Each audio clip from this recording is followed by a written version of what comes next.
rooftop pit, how sweet. If you really want it, gotta own it. Fought through it, we was at the lowest. Blood, sweat, tears, the components. Riding all year, now's the moment. We are not friends, we are opponents. Yeah, I'm coming for mine, yeah. I'm making a play, the game on the line, yeah. I've been on the grind, yeah. I jump in the spot, I made it my time, yeah. Look in the sky, yeah. The stars align, no shade to shine. Can't stop it already, emotional work and devotion. We put in this time, look.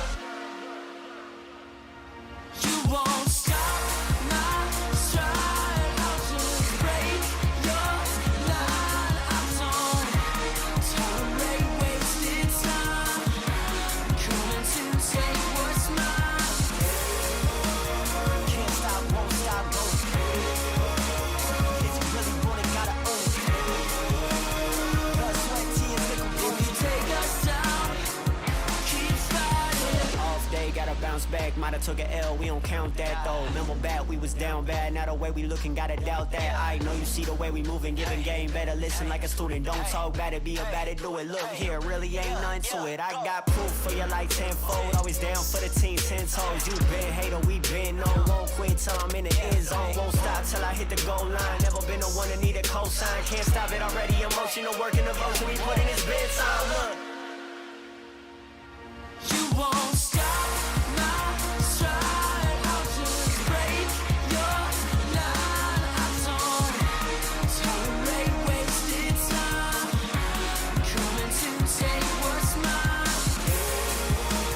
Can't stop, won't stop, won't. If you really want it, gotta own it.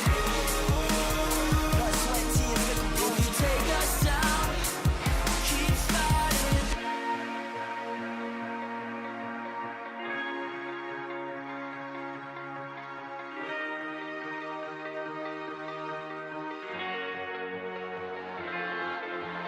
At the end, I'll be there waiting for the rest. I don't take pity on the man. Couldn't keep up with my best. No contest, no. You won't stop my stride. I'll just break your line. I don't tolerate wasted time. Coming to take what's mine. Can't stop, won't stop,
off the cusp of the closure of a long-tenured series. The feeling of absence was so present, but they say absence grows the heart fonder. And for 31 drivers who saw their weekly Sunday bond break up for a bit, the love returns in triumphant fashion at a stage as grand as Daytona. Live from the World Center of Racing in Sim and the virtual Daytona International Speedway, the KBueno Racing Network is pleased to welcome you to the first race and the inaugural season of the Droppin the Hammah Cup Series.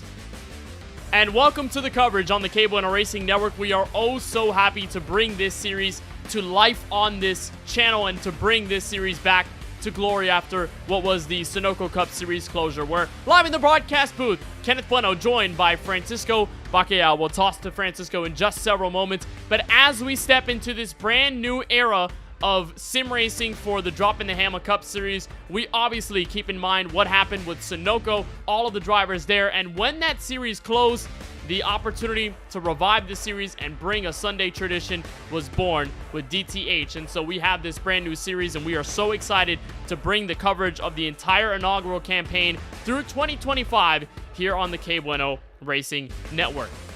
One thing we'll touch on over the course of the series is the season format and how this is very different to some of the other series you've seen on the KBueno Racing Network prior, but we do use the NASCAR Next Gen machines, and at this point we are going to have our full Season 1 schedule packed with many different tracks, many different races, and very good affairs for the drivers to put themselves in a championship position. We start tonight a little earlier than scheduled at Daytona. We have a dual format to get through with the opening race and get things settled for a 125 lapper later on tonight, but you can see the entire schedule as it rolls through June and August of 2025 when we end the campaign and decide a champion at the virtual Homestead Miami Speedway. So for a lot of you that don't know the history of the DTH Cup Series, like I said earlier, this is the revival of a Sunday tradition for many of the guys that you'll see in the field tonight and throughout the campaign. Over the course of the last several years since the pandemic, the Sunoco Cup Series had been the prime place for all these drivers to get in on Sunday, hop into their sim rig, and race each other for many of which many miles, many hours put in to the sim. But since its closure over the last several months, Chris Progar, Steven Stempien decided, why not try and revive this series, make it something brand new, and still make it something for all these drivers to get excited about each and every week. And so this is the birthchild of it, the brainchild of it, really, just the fact of Steven Stempien, Chris Progar banding together to recreate this series and give it new life here in 2025. So a lot of the drivers you'll see here tonight will talk to you about which drivers they are, what kind of people they are, if you've seen them before, and if you've not, we're going to give you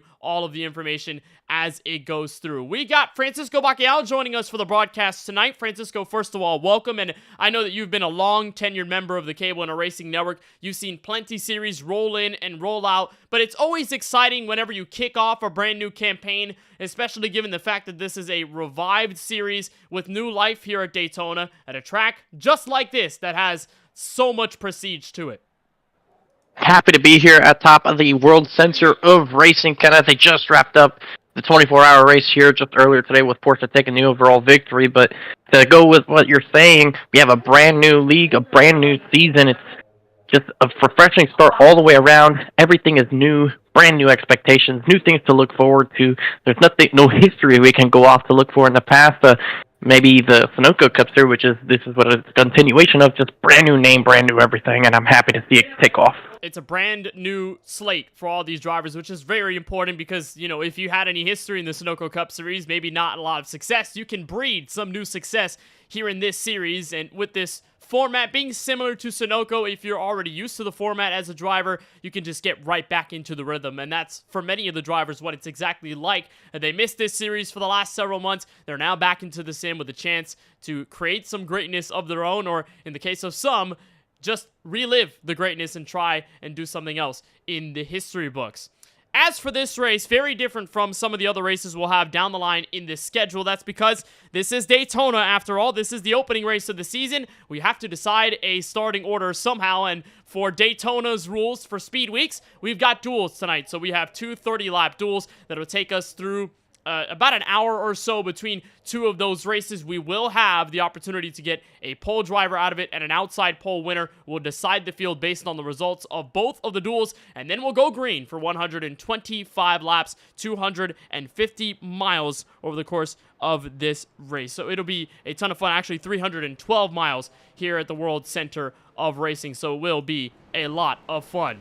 Drivers are on the track right now, so let's give you the starting grid for the first of two dual races we'll have tonight to decide the field for the main event later on this evening. We're on the pole. It's Zachary Hall, brand new driver to the series. He lines it up with a 49.267, fastest of the field, with Jason Anderson in the Taco Bell machine to the outside. Looks like he's not there. Chris Cabot is going to be there instead. So Lawson Peel will be back inside of row number 2. In third place, Brandon Banks for Drinkin' Bros Racing will be on the outside in row number 2. Cedric Hunter in the Hello Kitty machine will roll off from P5. Eric Schaefer for Drinkin' Bros Racing will be on the outside in P6. Alex Muscarella returns. He's one of the Sunoco Cup Series veterans in P7 on this duel, with Tony Kibbett on the outside in the 12 Chevrolet. Jason Hastings rolls off inside row 5 in 9th. Stephen Harlow going to roll off on the outside of the top 10. Craig Parks going to be in the 11th spot. James Kunkel on the outside in 12th, followed by CJ Munier, Chris Progar, Warren, Kyle Keith, Old Four Name, and Casey Knighton, bringing the end to a 16-car field in the first of two dual races. So again, the winner of each duel will line up on the front row for the main event. Everyone else trying to decide where they will start. And we know that at Daytona, not exactly the most important thing when you think about how the draft works and how much you can gain or lose in track position over the course of the race. But a good start is a good start. And if you begin this race on pole, definitely a very good sign to the beginning of this brand new season. Let's kick off the first of our two duels here tonight with a pair of Toyotas on the front row. Zachary Hall, Chris Cabot lead the field out of 4 to the tri-oval and to the green flag. We're racing in Duel 1 from Daytona.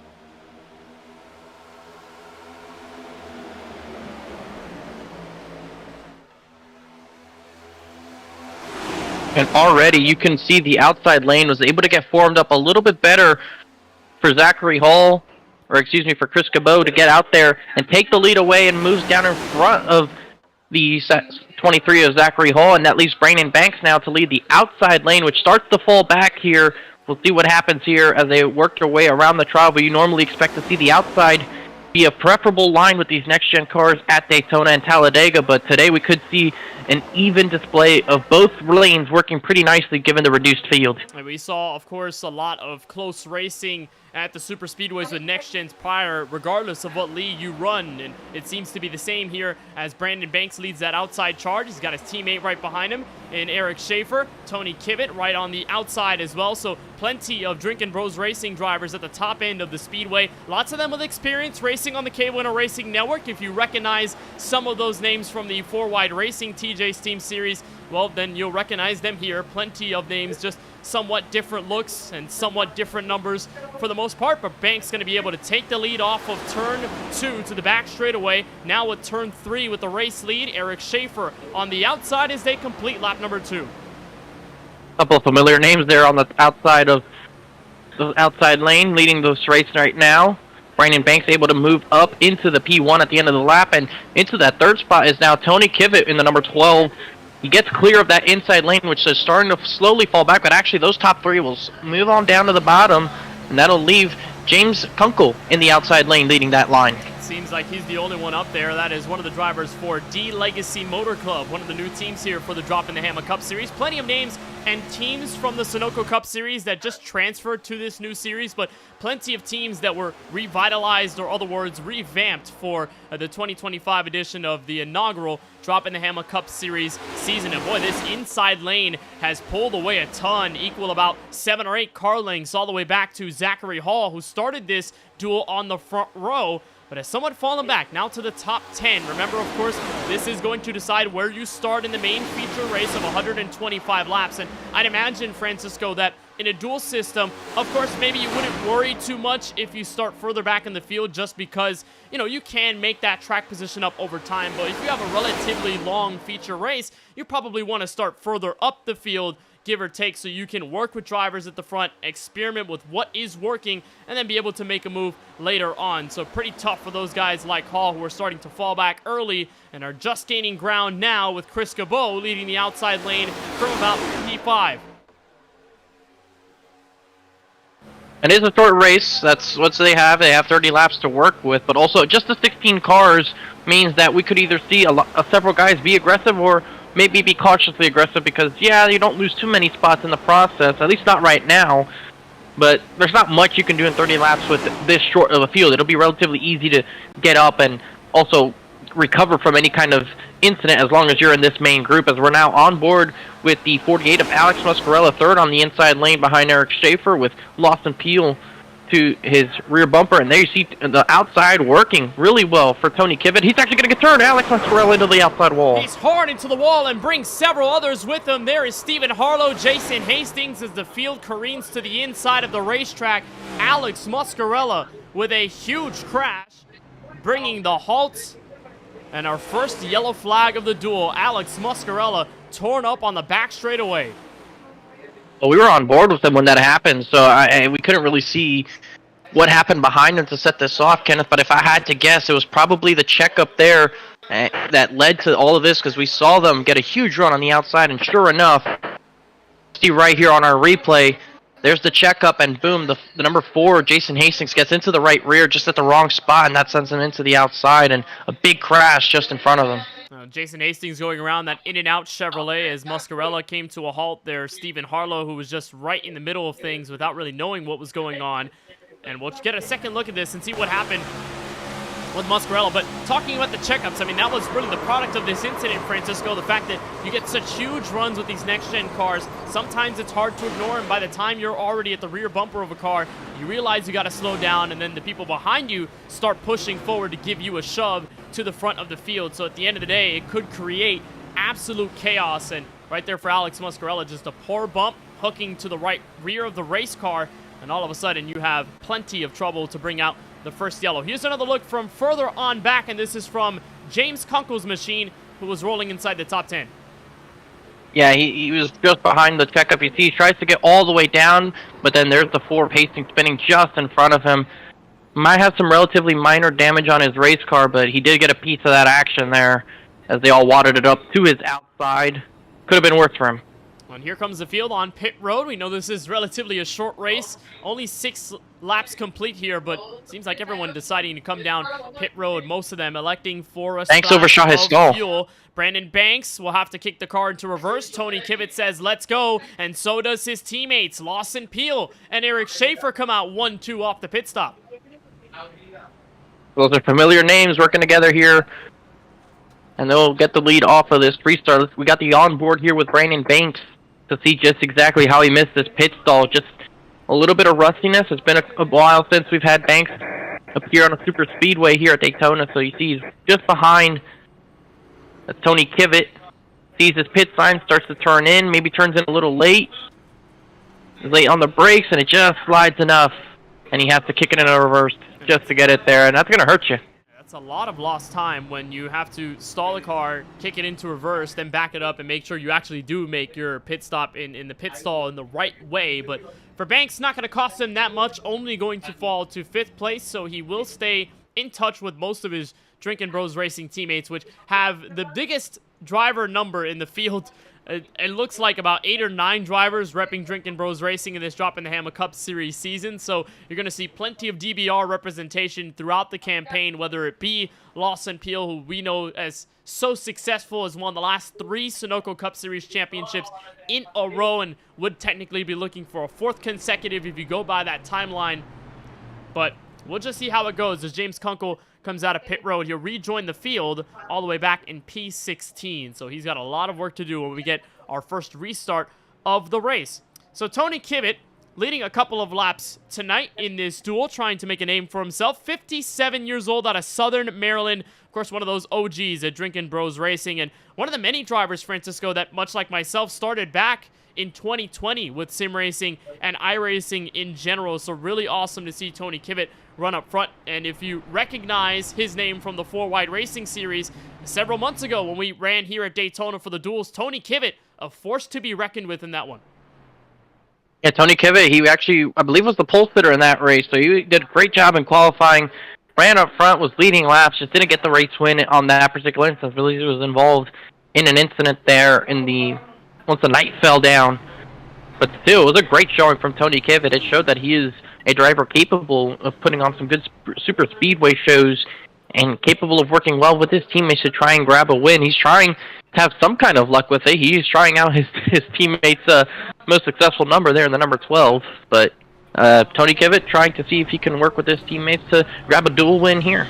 Let's see what we can try to do with getting used to the numbers here, because we know we run a series every Wednesday with some of these guys, and for Lawson, he's the iconic 12 for most of the series, including Sunoco. Ran the 12 for his entire tenure there, and deciding to switch it up with a Chase Elliott number now, number 9 for 2025. And Tony Kivitt, who usually runs a 76 number, out here running the 12, while some of their teammates, Brandon Banks, Eric Schaefer, sticking with their usual numbers that they switched a couple of months back.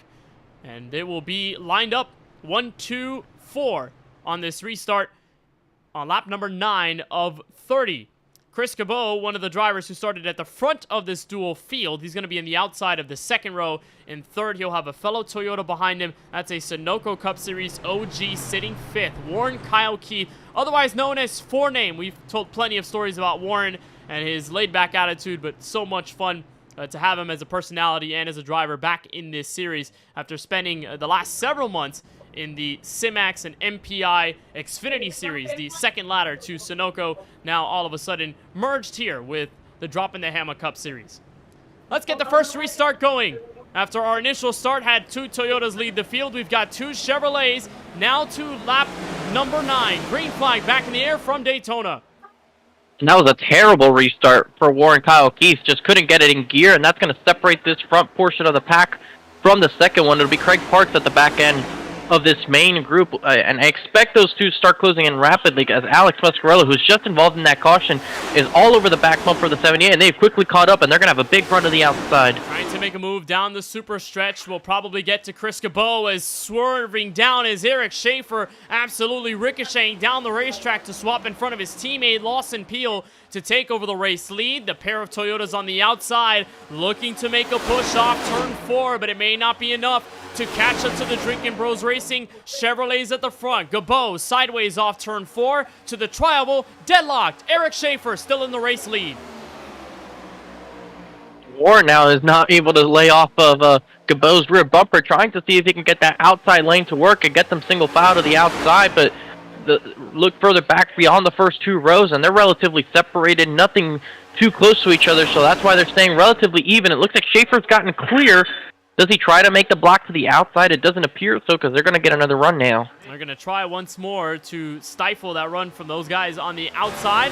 Onboard look from Warren Kyle Keith as he watches Chris Cabot slide to the inside. Now Kyle Keith will be the leader on the outside lane. But remember, those two not necessarily teammates, at least as far as we know from the team list that was given to us for this series. The St. Augustine, Florida native of Keith is part of SKM Sim Racing, part of that main group that has several other drivers in it. And Alex Muscarello, who went spinning on the back straightaway to bring out the first yellow of the duel, second behind Warren Kyle Keith, trying to give him the race and duel lead. Chris Cabot staying up front though for now.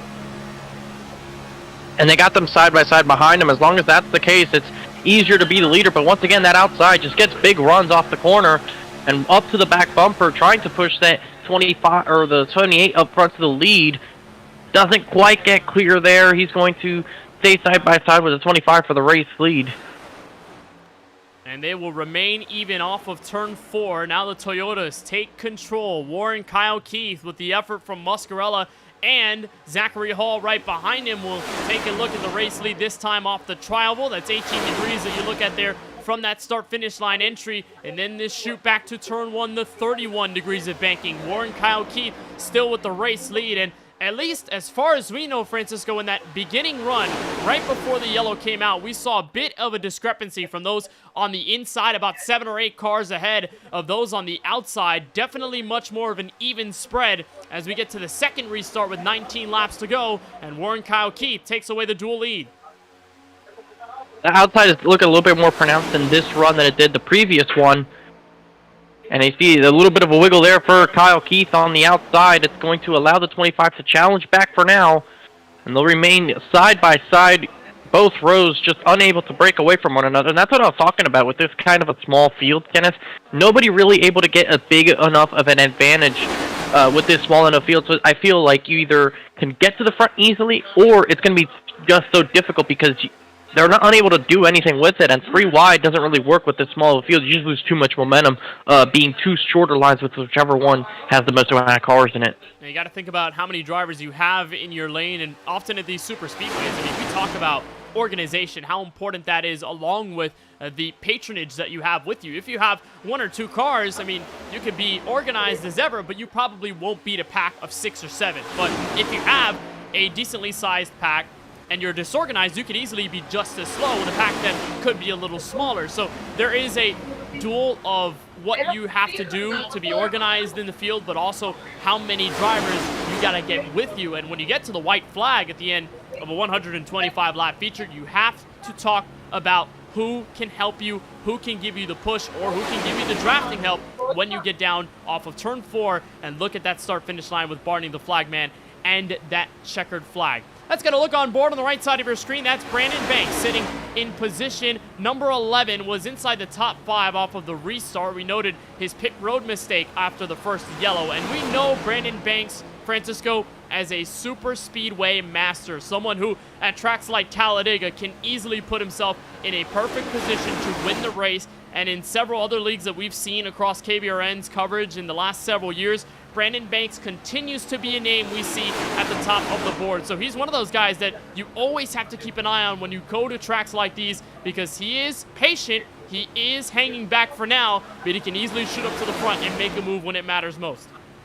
100% spot on there, Kenneth. We know Brandon Banks as someone who can win on super speedways, but you get a feeling it's like a Brad Keselowski situation because he is so successful at the Talladega Super Speedway, but doesn't have nearly the same amount of success here at the Daytona International Speedway. So while they race pretty much the same, it's always been odd to me when drivers struggle at one but are so successful at the other, much like Denny Hamlin, so successful at Daytona, doesn't nearly have the same amount of success at the Talladega Super Speedway. So Brandon Banks, while he is super good at these super speedway races, we'll see what he's able to do in the closing laps of this duel, but more importantly, later on in the main. Nearly at the tail end of this main pack on the inside lane, plenty of Drinking Bros Racing drivers there, so in a safe haven for now, but definitely not attacking for the top spot, which Warren Kyle Keith is right now. He's got Alex Muscarella, James Kunkel there back in third, that light green and blue squatch machine, as Kyle Keith goes to the inside, takes a look underneath, and actually gets in front of Chris Cabot for the race lead off of turn 4. So with 14 laps to go with the stripe, pair of Toyotas lead. Now Warren Kyle Keith is scouring to get away. He was nearly put in the sucker hole. Cabot back to the top spot before turn 1. Muscarella had to think about it. He wasn't too sure if he was going to take him 3 wide or try to push him, but it was a late decision to get behind the 78 and get into his bumper to try and push him forward. You don't really want to go 3 wide in this small of a pack because it just kills your momentum, which it did anyways, but it just makes it all the much worse. As you see now, the 23, Zachary Hall, jumps to the outside in front of the 78, trying to see if he could use that lane to get up in front, and he might get a run in off of turn 4 here because look how strung out that inside lane is behind Lawson Peebles. Paul, the 31-year-old out of Newport, North Carolina, started sim racing back in 2014 and is part of the newly formed Category 5 esports team that will take on the series this season. Hall started this duel at the front of the field, had to shuffle through quite a bit, did a little shimmy, but Zachary Hall back to the top spot before turn 1 with 13 laps to go in the duel. And as a driver here, Francisco, you're looking at such a short race as Hall gets pushed to the middle, and Warren Kyle Keith, James Kunkel will split him 3 wide off of turn 2 for the top spot in the duel. At this point in this duel where you're thinking about track position for the main race later on, or in this case, maybe a pole position or outside pole position, when is attacking time with 12 laps to go? Well, it's different for several drivers. Some drivers have that attack mode on the entirety of the duel, and others will kind of turn it on the last 2 or 3 laps of the race. So you just kind of have to see as you're going, see whose strategy is changing as they go, and go with whoever you think is going to give you the best opportunity at getting you the most successful result or the best finish possible, if that means winning the race or just getting you through any kind of the late race mayhem. So right now, just still double wide. We'll just kind of waiting to see who decides it's time to go 3 wide and make serious moves. We've seen some blocking being done on the last handful of laps. We'll see if that eventually becomes more aggressive as well, and that could result in some kind of incident. And take a peek and look who is up front once again. Alex Muscarella. It seems like the car relatively unscathed from hitting the outside wall earlier on in this duel. Now coming to 11 laps to go. Muscarella seemingly back in the spot where he was before the crash to bring us our first and only yellow of this short 30-lapper. On the outside here, working past Warren Kyle Keith, or at least trying to help him get back to the top spot, while James Kunkel, who had won a race prior in the Sunoco Cup Series, is now here looking for another route to the front, or at least a start at the front of this field with the new D-Legacy Motor Club team formed with former league owner in the Sunoco Cup Series, Dakota Curtis. But Kunkel will fall back. He'll hang in the moment for now with Chris Cabot right behind, and Warren Kyle Keith will take an effort at the front of the field once more, with Alex Muscarella to follow right behind CJ Munier, Stephen Harlow, and Lawson Peel to your top 5 in that fight with Kunkel. As off of turn 4, it looks like everyone on the outside with all of the momentum. 10 laps to go in Duel 1. And the outside's starting to become favorable, which all this means is that it's going to be a little bit more difficult to formulate that run if you're at the very front, because someone might not go with you, and that'll leave you to hang on the outside. Lawson Peel's actually going to drop down and lead the inside lane now, trying to see if he can work his way back up there, make it side by side once again. But you see the outside just has so much of a draft and so many more cars in it right now that they're all going to get single file. And if they continue to do that, if everybody moves up to the outside, it's going to be a countdown to about 2 laps to go when you make that move, because that's historically what we've seen with this single file around the top. And if you're any of those guys on the bottom, you know, Lawson Peel probably hoping that CJ Munier, fellow teammate at DBR, would swing down low when the time is right, get them a little bit of drafting help on the inside of the racetrack, and then make that move. Because when everyone's up top, you know, one driver could go down low and have the shortest way around the racetrack, but we talk about draft so much, and it is for a reason. If you swing down low as the only car there, you may not have enough help to move up to the front of the field, but it's a risk that Stephen Harlow is wanting to take right now with 9 laps to go. James Kunkel and the rest of that inside line will swallow him up. Zachary Hall peeking at a potential 3rd lane on the outside of CJ Munier, backs out right before he can get to the bumper of the 89 Chevrolet, and with 8 laps to go, still about 6 car lengths from Warren Kyle Keith to Stephen Harlow on the inside, sitting 7th. And he's trying to make that work. He was further up, but just not enough of a run the inside lane had to make it work. You see on the left side of the screen, we have an eye on the leaders, while on the right side, we'll have a look at what this inside lane is able to do. Just four or five cars really are down there right now, being led by that number 11 and the 42 behind him. If he's able to get on the straightaway and side draft that outside lane, that could help his case, but you see they're not being too aggressive about that. And you see Lawson Peel looking to take it over through the middle. He's going to do so. They're 3 wide further back there for Lawson Peel, trying to see if he can move his way further up. That's not going to help the inside lane at all, Kenneth, because they're just not working together, not helping each other move up. They're going to have to become 2 lanes in order to make this work. And look how tight he gets off of turn 4. And there are not enough cars there to support Lawson Peel's effort to get to the front here. He's only got Brandon Banks, his teammate. He had a 3rd car momentarily, but they immediately backed out. And yeah, this may not help Lawson Peel, other than he may drag some of those inside cars back and let the outside lane continue their dominance. But again, it's about when the moment strikes best for those at the inside or those at the top waiting for now. Oh, it is 4 wide. 4 wide off the super stretch. It will be 4 wide with James Kunkel getting shuffled through the inside lane, and somehow we're clean back to turn 3.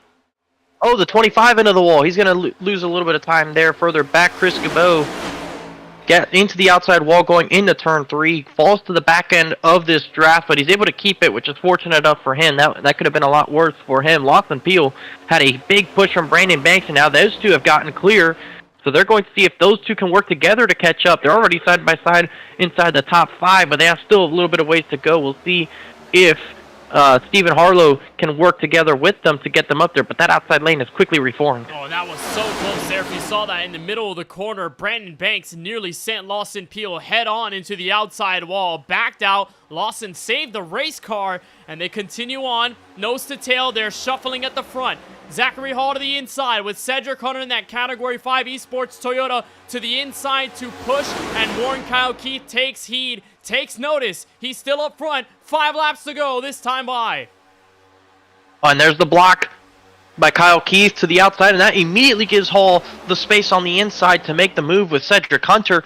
The 23 gets clear for the top spot for now, and so does Cedric Hunter for that matter. So we'll see what the outside's able to do at the hands of Kyle Keith and Muscarella. They're going to lose ground quickly here. There's a saving grace there for Lawson Peel, who at one point was middle 3 wide at the tail end of this main pack, and now in a position where he can strike. Look on the onboard camera with Cedric Hunter's Toyota Camry, one of those drivers for the Category 5 Esports camp, and look at Warren Kyle Keith shredding through the middle. Lawson Peel sent the heaving block, and Muscarella sticks with WKK at the exit of turn 4. 4 laps to go in the duel.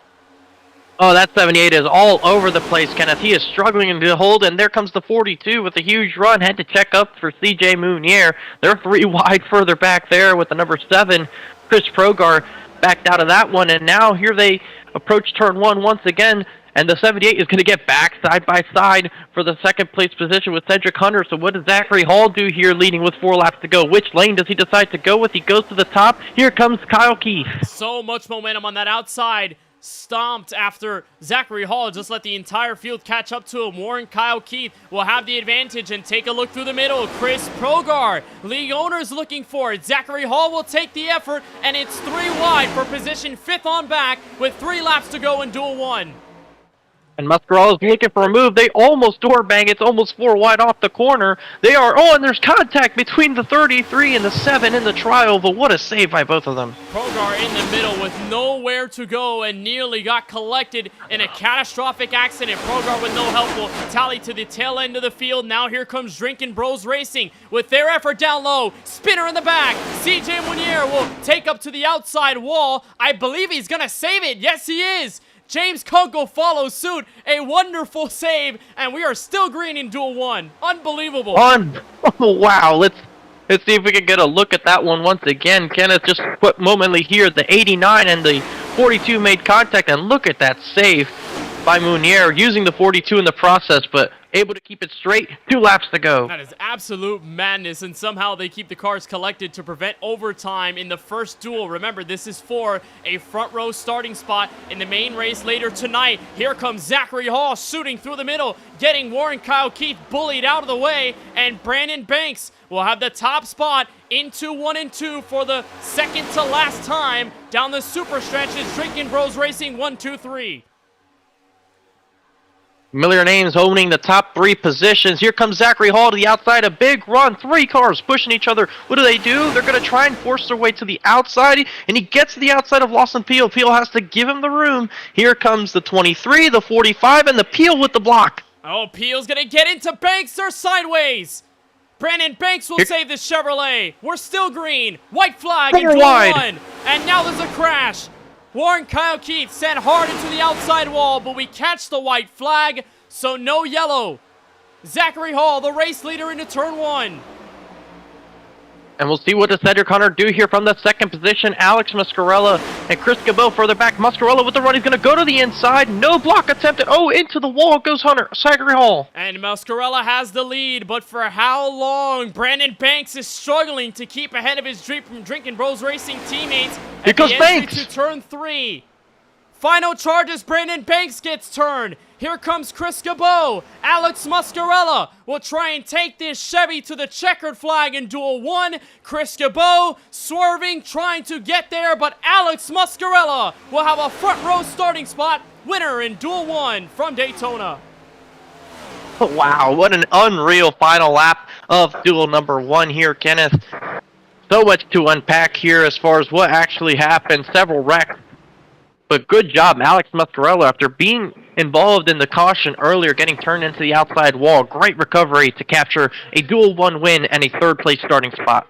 That was a lot of fun to watch at the end. Plenty of carnage, but for Alex Muscarella, all success. And remember, he was the cause of the first yellow, the only one of duel 1 getting sent into the outside wall. but it looks like it did not matter, did not phase Mozzarella Man at all. Mascarella to victory lane. Momentarily, he wins duel number 1. Let's see if we can get a full look at that replay from the final lap. And it was pandemonium, Francisco. It appeared that Drinkin' Bros Racing had the numbers to stay up front.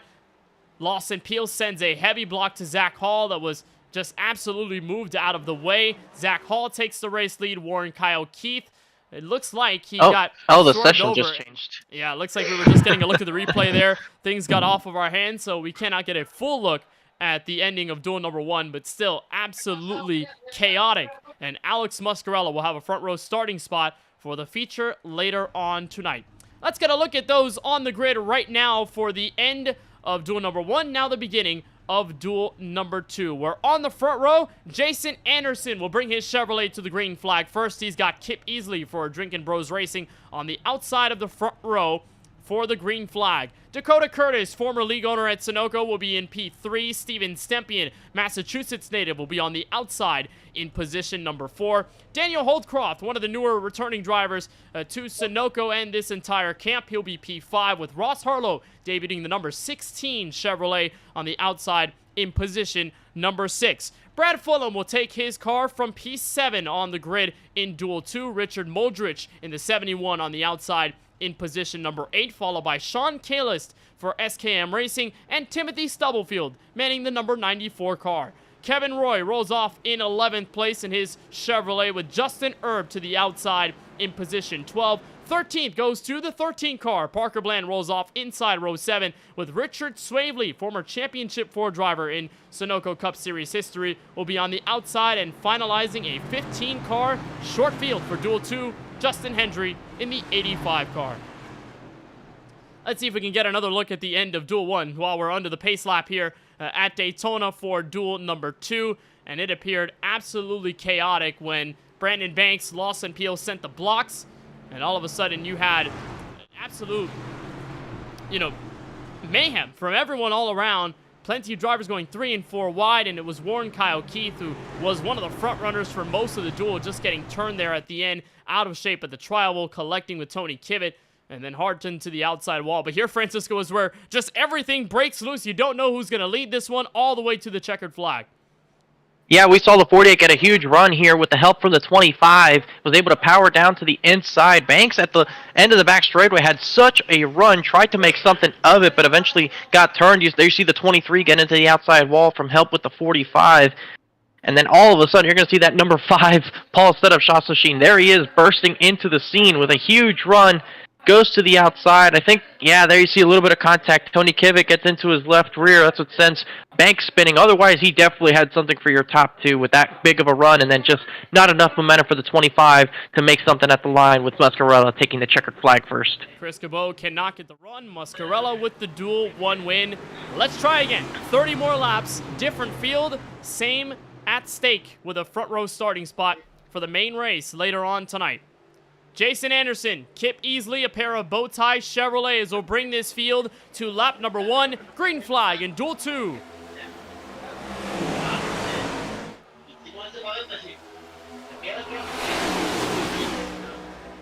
Already a good amount of cars are jumping up to the outside lane, trying to see if they can get single file early, count some laps off.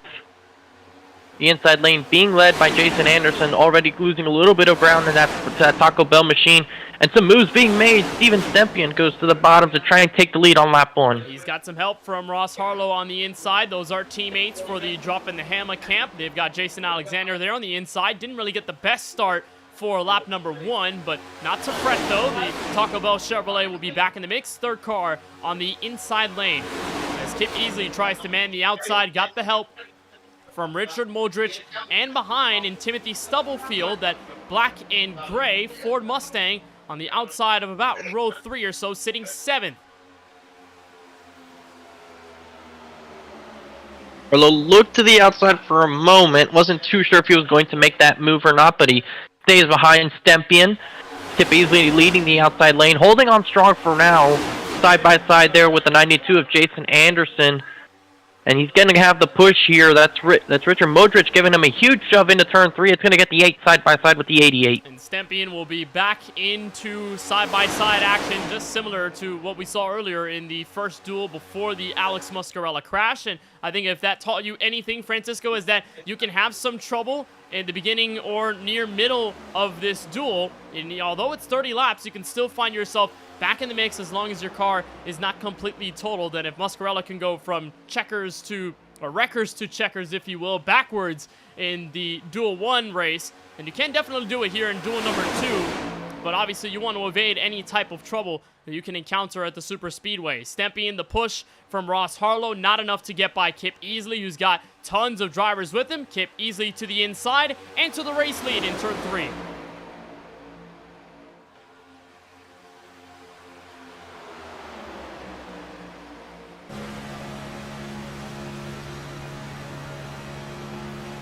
A look on board with Easley, the 36-year-old from Nixa, Missouri. One of those drivers for the Drinkin' Bros Racing camp. Definitely not filled with his teammates around him. I'd say that's for sure, Francisco, because we saw how many of those DBR Chevrolets were in duel number 1. Still has some teammates, some friends out there here in this second duel, but for sure Kip Easley definitely out by himself for the most part, searching for some of that help. He'll get it in the form of Steven Stempien. Jason Alexander flirts with a peek at the high side, and now here comes Harlow and Stempien taking the lead in turn 3. The outside able to work right now. We expect this going into the evening. And there you see the inside now being Kip Easley. So they basically inverted their positions right now from what they were doing just a handful of laps ago. And the outside able to prevail right now. The inside losing ground on board right now with the 20 of Justin Erb and that Home Depot machine. Shades of Tony Stewart. Just caught that paint scheme definitely caught my eye in the pre-race. Kenneth just looking at the practice session. There he is. That's a great looking paint scheme. Definitely one of Charlie Beyer favorites, if I have to say. Definitely a beautiful shot with Justin Erb's Home Depot Chevrolet. Had a similar paint scheme and the same sponsor at the tail end of the Sunoco Cup Series several months ago. And good to see Justin Erb back into this newly revived Droppin' the Hammah Cup Series. Look at the run by Timothy Stubblefield out of a cannon and to the race lead. A dark horse Ford Mustang prances to the front and is the only Ford Mustang out of the 2 duels, so a solo horse leading duel number 2 at lap 6. Well, Ford did get the victory in GT class here earlier in Daytona, so if Timothy Stubblefield is able to keep that kind of energy and give Ford another victory here today, especially being the only one in either race, I think that would be a huge win for him and Ford.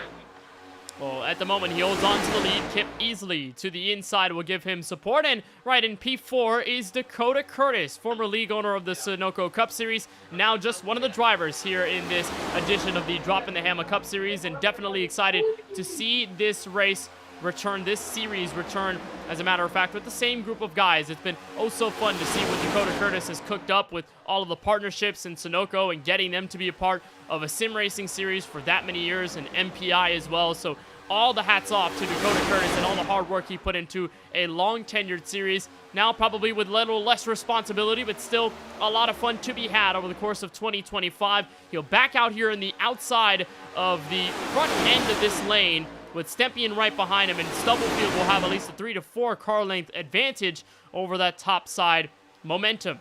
Daniel Holdcroft sitting third there. That's the number 31 Chevrolet. That's the Colleague Racing paint scheme. And he's sitting nicely there in third. Brad Fulham behind him in fourth. And at this point, Francisco, is this considered the getting into your rhythm zone? I mean, it's pretty early into the duel, but I mean, you look at the timing and scoring, it's about 17.5 minutes if we go green, flag to flag, 1 to 30. So is this where you start to get used to how the car feels, or what kind of momentum and mindset do you have as a driver at this point? They probably already have some kind of a rhythm, especially having watched the first duel occur and seeing what happened there and kind of making their moves and deciding what they're going to do strategy-wise based off the things that happened in that duel. But right now it looks a little bit more tame. Still some action, just a little bit more tame than that first one. And there's Dakota Curtis on the outside. able to get a big enough run. He's going to try and see if he can challenge up for the race lead in the Dr. Squatch Sydney Sweeney machine. This is definitely a great example of having fun. Conjured up some laps there from the voice chat that we were in earlier, talking to some of the drivers prior to the green flag. There's a look on board with Steven Stempian, and it looks like he's just blown a motor. Steven Stempian is backing out, was right behind Dakota Curtis, giving him the push to the dual lead, and now Stempian in heaps of trouble on lap 9.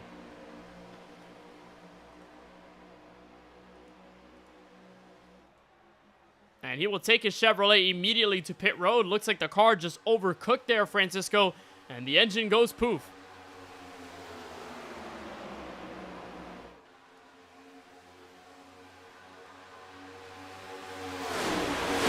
So that is oh so tough for Steven Stempian, who was right in the mix to take the dual lead. Now out of it, and the first proper DNF of a duel that we've had tonight. He'll be 15th, and he'll have to start the main race from deep in the field. It'll take a long while for him to get back to the front. As of right now, though, Timothy Stubblefield, the current duel leader, Kip Easley on the inside lane right behind him, that Chevrolet. Brad Fulham in that toe-to-toe battle for 3rd place. Plenty of drivers on that outside lane here. And what you're going to see over the course of these dual races are drivers just getting acclimated to racing at Daytona, because you know you can practice as much as possible in the draft with several other drivers, but when race mode comes on and drivers turn on that mentality of getting to the front and trying to win, or especially in this duel trying to start on the front row of the main race, you will have a lot of aggressors, you will have those that lay back, and you won't fully know how things will be dynamically until you take the racetrack with all of the other competitors and take the green flag. So at this point, you're seeing all of these guys getting acclimated to what the field is looking like, what the competition is like around them, and what they can do to work with their teammates and or other drivers to make a run at it by the time the checkered flag falls later on this evening. And right now, the stakes aren't as high as a race win that'll get you into the DTH Cup Series playoffs, but definitely, Francisco, a lot to play for and a lot to get used to as Ross Harlow swings to the bottom alley underneath Dakota Curtis. Help from Jason Alexander looking for the lead off turn 4. Side by side for the top position. That's a 16 Ross Harlow trying to make it work. They have more cars on that inside lane, so you would expect that lane to be a little bit more successful here. But with the outside just having that speed advantage down the straightaways, they're able to stand a fighter's chance as they get real close to each other here down the super straight there into turn 1, and there you go, your top 3 cars. Ross Harlow, Jason Alexander, and Justin Erb trying to get clear as the 20, but they'll stack up a little bit on the outside lane, so they're going to continue to fall back very quickly. There's Harlow, the look on board from his Chevrolet, with Anderson giving him a hefty push down the Daytona super stretch.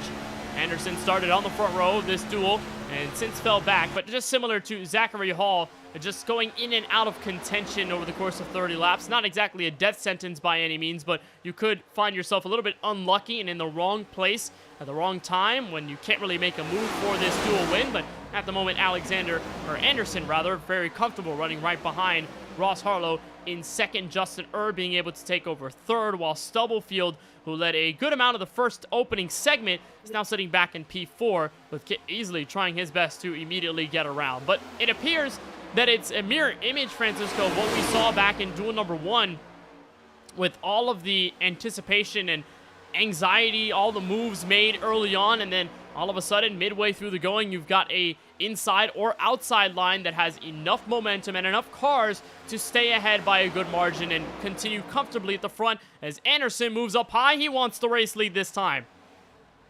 Side by side for the front. Now Kip Easley has a big run, and he's going to get into the back of the 92 to help him get out in front. Looks like there is a lap car just ahead of this group. That is going to be, I believe, Steven Stempian. He was able to get it into pit road. There's a faster pair available, according to Chris Progar, who let us know about that. So Stempian able to use the faster pair. He is currently 1 lap down, but he unfortunately might lose a second lap here to this pack that's about to swallow him up. The problem is he needs a yellow in the next maybe 10 or so seconds for that to happen. Not even. For him to get a lucky dog, but he will get lapped by the field. They really got squirrely there off the super stretch, trying to make moves down there, but unfortunately not the case. And so at this point in time, tough luck there for Steven Stempian, who blew his motor there at the midway portion of the run. Is Kip Easley. Beautiful move to the inside. Has the help from Harlow, and Kip Easley back to the top spot at lap 15.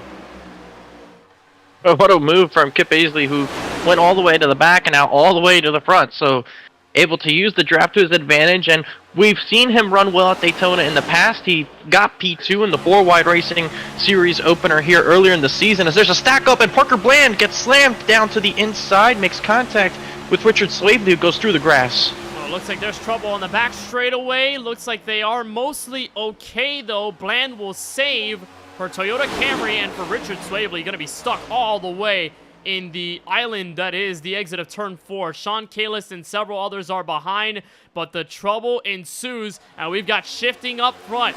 Jason Anderson back to the point with Ross Harlow behind, and at this moment in time, just really fun to see what's happening at the first portion of the field, but the field is starting to thin out a little bit. We didn't see this much in Duel 1, especially with that caution involving Alex Muscarella and a couple others. It got everybody slowed down, and everyone could get on the same playing field, but look how much things have thinned out here on the back straightaway.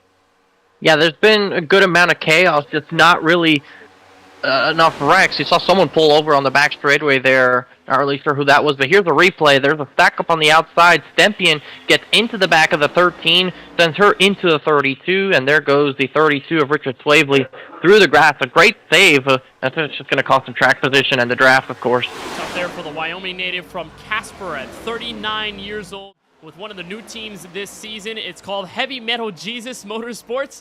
A pretty cool name if you think about it, but kind of fun to see what Swavely can do with his fellow teammates as Kip easily nearly gets into the outside barrier. Timothy Stubblefield in support right behind with Daniel Holdcroft, that tertiary car, and Justin Erb making it 4 cars strong versus 5 on the outside, coming to 13 laps to go. Definitely much more deserted than it was in Duel 1, needing a yellow to bring the field back together. Yeah, there's a 9-car group here at the front of the field. Then you have to go back about almost 3 seconds to the 77 of Kevin Roy and the 13 of Parker Bland. And then you have 32 Richard Swavely on his own, and Sean Callis and Richard Modrich rounding out your lead lap runners. As Stempian now 4 laps down. I believe he was the one that pulled it over shortly after we got the replay, so Stempian now properly not running in this race anymore. So it's a 9-car group here at the very front of this field. If there is no cautions, we'll see how much of a run can 9 cars really form up. We don't normally see this small of a lead group. And in this pack is 8th place Justin Hendry. Want to know where he started? Dead last in 15th in this second duel. So plenty of progress from the beginning of this one up until turn 13 laps to go in turns 3 and 4, catching 12 laps to go. But if you are any one of these guys at the back end of this group, Francisco, what are you thinking? You've got a limited car count, so you do have some drivers to work with, but for the most part, you can't necessarily get a bunch of drivers with you because the numbers don't necessarily let that happen. What do you try and do here to make up track position? You need help. That's just a fact when we come to the super speedways, Kenneth. Any move you make, 99% of the time, you need a help to be able to make that move work. And if you don't get it, then you're just going to be sent to the back. There's a move a little bit further back. That's the 19 of Brad Fulham that's going to make that move with the help of Justin Hendry, as you were saying. And they're able to get side by side with Justin Erb just outside the top 5. They might need someone else to really get the car going forward. And actually, we have some pit stops here. Looks like the leaders are coming in. Kip Easley, Stubblefield, Anderson, and Harlow in this time by 19 laps in the going in this Droppin the Hammah Cup Series race. We have 60% fuel as opposed to the usual 75 for plenty of NASCAR Next Gen Cup Series leagues, but that does force the field to pit with a little over 10 laps to go. A crucial pit stop as Brad Fulham leads them. And it's going to be mostly fuel only, I would expect here from these racers. There's no real reason to take tires for this short of a race. There you see the race off pit road. Those cars side by side, and we'll see if this group brings it down the pit lane this time. The 19, the 85, the 31, the 43, these 4 cars, they make their way down to the pit lane this time. We saw no real mistakes from the first group, and it looks like this second group also pretty safe on their way into pit road. That's going to unleash the top position to Kevin Roy as Parker Bland looks like lost a little bit of ground to him. She's trying to see if she can close the gap up and make sure that they stay together just before the pit stop. But again, they are separating. Parker Bland now back by at least half a second, and the gap will continue to grow unless Kevin Roy decides to back out and let Parker Bland catch up and then make it a two-car tandem. But this is the battle for the net race lead on the left side of your screen. Timothy Stubblefield, right now the net race leader, pitting from 8th place. Ross Harlow and Justin Erb back in 8th and 9th now as they continue to shuffle up. They just got by the Brad Fulham Toyota Camry. So Timothy Stubblefield, the man to beat right now, with Justin Hendry just exiting pit road. So is Daniel Holdcroft and Dakota Curtis. Stubblefield will have the advantage and all of the speed down the super stretch. So it's all on these 3 cars to decide the fate of this race. Now Ross Harlow decides to go down low, bringing Justin Erb with him. And you can see how quickly that sped up even the small group that we had. It is basically almost 2 cars. It's probably 3, as your leaders have made their way still on the racetrack, and they have gotten back together. So the 77 to 13 continuing to stay out. How long can they go on fuel, Kenneth? It looks like they've gone 22 laps. All of those drivers, only 2 of them, haven't pitted this entire dual race. So they've spent a lot of time at the back, potentially saving fuel, but for the most part, they cannot make it as far as we see it. Ross Harlow and company are a mere 27 seconds behind the race leader, Kevin Roy. But if either a caution comes out or things pan out to save for both Kevin Roy and Parker Bland, this would be wonderful for each of them. For Roy or Bland, could be a front row starting spot, and then for the person right behind, it would be a very good starting spot, either back in row 2 or row 3. So this will be awesome for Roy or for Bland if they can continue this strategy and make it work. Only problem is they are 2 cars deep, while Ross Harlow has several others and potentially more drivers waiting in the ranks to join this pack. Well, they just got around the 71. Richard Modric lost a lap to the leaders there on the pit stop sequence, and slowly but surely Dakota Curtis is catching up to them. And it would be in his best interest if he helps this 71 as a drafting partner to get up and close the gap, because he slowly is closing that gap, Kenneth, but an extra car could be extremely crucial. And he is going to pick up that 71. They have closed the gap on your leaders. There's your top 3, and riding on board with Dakota Curtis as he pushes the 71 to try and catch up to your top 3 right now. Mind you, the lap time set by 3rd place Ross Harlow, about 1.5 seconds nearly faster than Kevin Roy and Parker Bland are setting at this moment. Roy just set a 47.59, while Ross Harlow crossed the line for a 46.5. That's a full second of a difference in the favor of Harlow. There will be a tertiary car here. That is a lap down machine in Richard Swabley, sitting 13th, but a saving grace potentially as Roy and Bland decide with 7 laps to go. This is their calling card. Pit road this time by, and look at the pack building behind Harlow. Stubblefield looking for the net race lead in turn 3. And what a block there by Stubblefield to get in front of the lapper, which he knows was being pushed by Dakota Curtis. 71 moves to the inside. That's going to leave Curtis, and no, he's actually going to go to the inside as well, so that actually leaves out Stubblefield to the outside with the help of the 31 of Daniel Holdcraft, but they're going to lose the spots here. They're just a dissipated field right here from about 1st through 7th. Not that much organization between them. Looks like they'll end up single file now, so for the most part, they will be okay, but think about that 3rd car in line in Richard Modric, who is 13th, 1 lap down on the racetrack. He is not fighting for a dual 2 win. He is only fighting for a place to unlap himself or a lucky dog to get out of the situation if a caution does fly, but he does get filtered nicely through the field. Stubblefield will have the help from the Mountain Dew Chevrolet of Daniel Holdcroft, and this can be a big battle with 5 laps to go next time by. Oh, and they almost got side by side, but that's enough because here's the run by Stubblefield. And here comes the Ford Mustang alone on the outside with Holdcroft to help. And remember, those are the TOW Racing Chevrolets on the inside, and Erb and Harlow working in tandem, but not enough to beat a 3-car trio. Stubblefield to the race lead in turn 2. Well, the power move to the outside and still has the help from Holdcroft, and there goes Dakota Curtis with him to the outside. Justin Henry moves up there as well.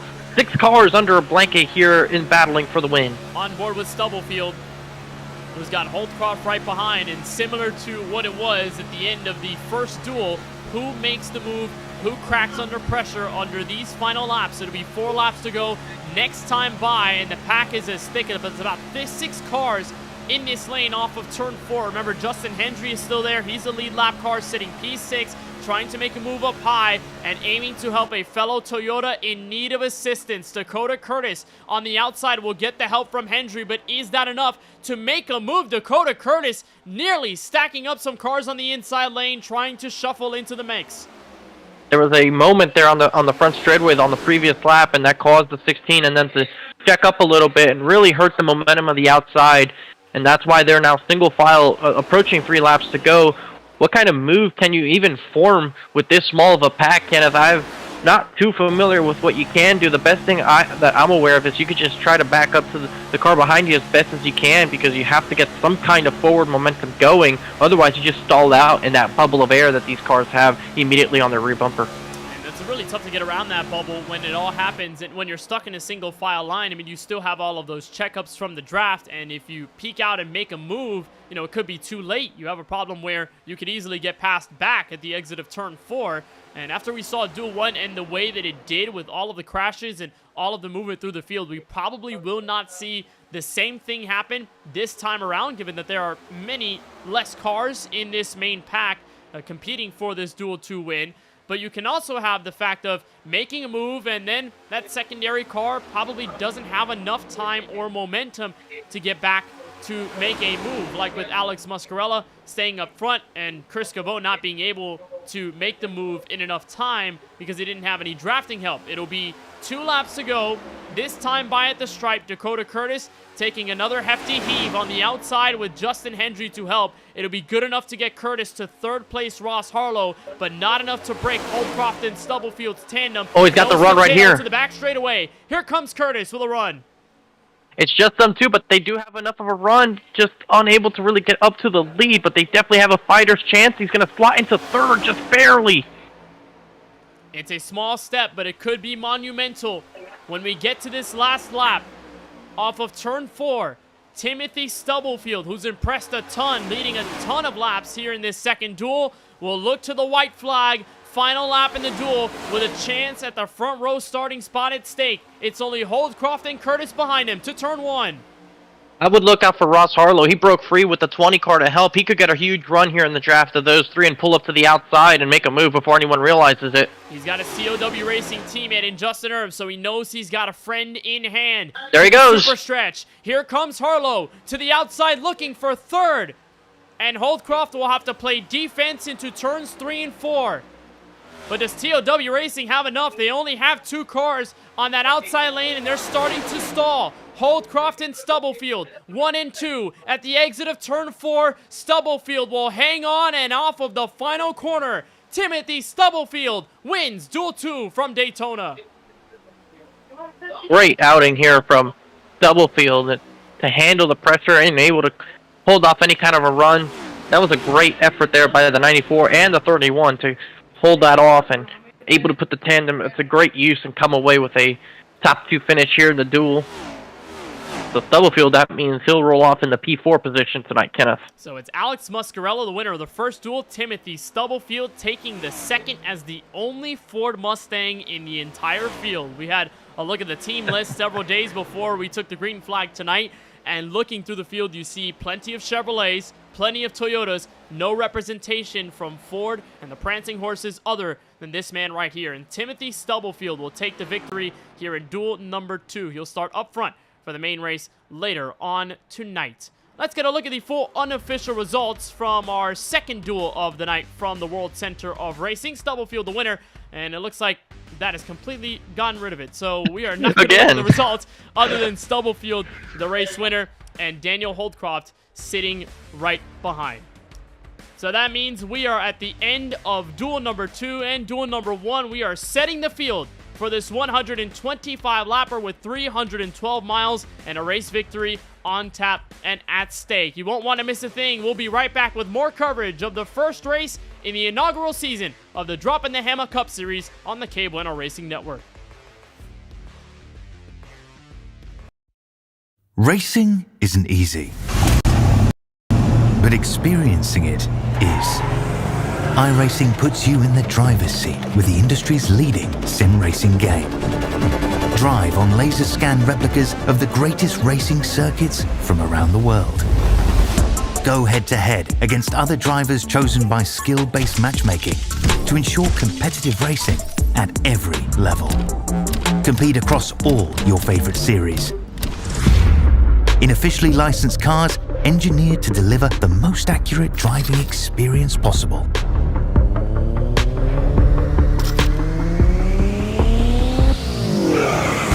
Join a race or host your own with players from across the globe. Race against the computer or in a league with friends. Feel the thrill behind the wheel. Visit iRacing.com.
Let's go. What's up? What's up, Kenneth? How you doing, man? How are you? Good. How you been? What you got in the bag, man? I got a panini, I have a bogey, I got it all through the Wall Rewards app. You can order it all through the app. You can order it all through the app. I can order it all through the app. The world is my oyster! By placing your order on the Wawa app, you can pick up at any time with ultimate satisfaction. Gotta have a Wawa.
Welcome back to the virtual Daytona International Raceway, the stage for the opening race in the inaugural season of the Droppin' the Hammah Cup Series, and welcome back to our coverage on the KBueno Racing Network. Francisco Bacallao and Kenneth Bueno with you for all of the action. And after a frenetic first two duels, we have the field set as we wait the opening of the main race session of 125 laps. Let's see if we can get a word quickly with the Duel 1 and Duel 2 winners. We'll start with the Duel 1 victor, Alex Muscarella.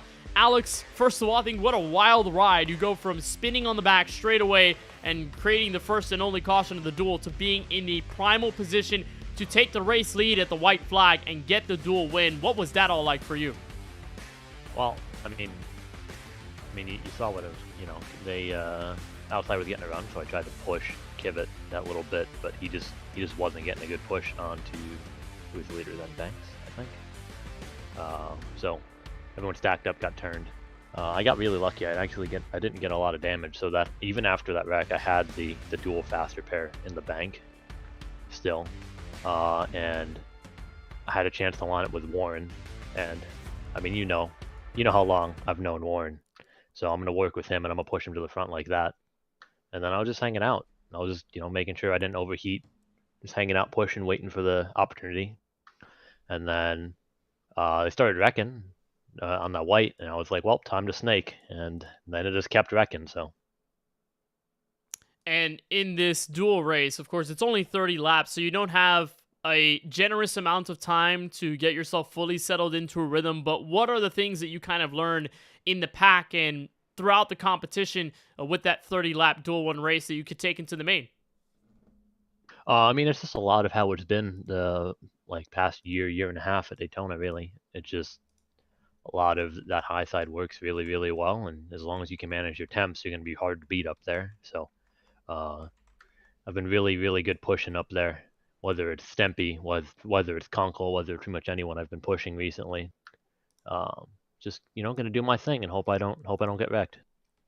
And talking about the beginning of this new Droppin the Hammah Cup Series, you and many of the other drivers taking part in the Sunoco Cup Series for many years up until it closed several months ago and basically got revived as this new series. What does it mean to finally be back with the same competition from Sunoco and have a brand new series to run with in 2025 on Sundays? Oh yeah, no, it's great. Chris and Stempy have put in a ton of work. Me and Conkle as well. I've been here and there trying to help. I'm busy with life a lot of times, so I can't help as much as they've been doing. But we just wanted to keep something going, and a good chunk of us wanted to keep racing together. So we made it happen. It's gonna be a fun time, hopefully, and it's gonna grind at it and see where it goes from here. Well, I think just like you, we are just as excited to have this series back in its form with most of the driver base, have some of the new faces there, and overall just go racing every Sunday here in 2025. Alex, congratulations on the Duel 1 win. We'll see you on the front row for the main race at Daytona. Until then, best of luck. Oh, we'll see if I can do it again, right? We'll see. That's Alex Muscarella, driver of the number 48 Chevrolet for Droppin the Hammah Racing. He will be the winner, Duel number 1. He'll start on the front row to the green flag. We'll see if we can get a word with the second duel winner of the night, Tim Stubblefield. He's with Francisco Bacallao. Well, Stubblefield, it was an excellent win for you in that second duel. Led a bunch of laps, and it looked like it was a cruise to the front. So what was your mentality going into the duel and as the duel was progressing, what you had to do? Man, just we need to stay out of trouble, get to the front, stay up front, and just hope the best. Stay out of trouble. You know how these super speedways goes. But got up front, had a good pit, got back up front, and big thanks to the 31 give me that push in the last few laps to help me stay up front. And that means you're going to be rolling off P4 for the big race now, Tim. So what's your strategy or what's your mindset now going into this next race? 125 laps will separate everybody from the checkered flag. Same thing, stay up front, stay out of trouble, and just have some good pits, get on pit, get fuel, get back out on the track quick, and that's pretty much it. I hope we do the same thing again. You were quick in the duel. Hopefully you'll have that same kind of pace in the race, Tim. So we appreciate the time you take with us. Congratulations on that duel win. Yes, sir. Thank you. That's Timothy Stubblefield, going to be the only Ford Mustang in the field. Probably a little bit of a daunting task, but nonetheless, for him, he's going to have a lot of fun at the front of the field alongside Alex Muscarella. So, Francisco, we get 2 dual races done. We've got the main race coming up in just several minutes, but if you get the chance to start the race up front, what kind of mindset do you have as opposed to, let's say, if you start 15th or 20th? I would say there's more pressure just because when that pace car pulls off, there is nothing in front of you. And at a track like this, where we know it's just lap after lap, everything will change at a moment's notice. That can be a little bit scary, to be honest. I think that's a word I'd use, scary. It could definitely scare you into doing some things that maybe you don't want to necessarily do, or into something you didn't intend on doing. So it can be worrisome on that front, but I think once you click off that first lap, once you're up to speed, it's going to be business as usual for just about everybody, really. So it's just about getting through that opening lap, settling in.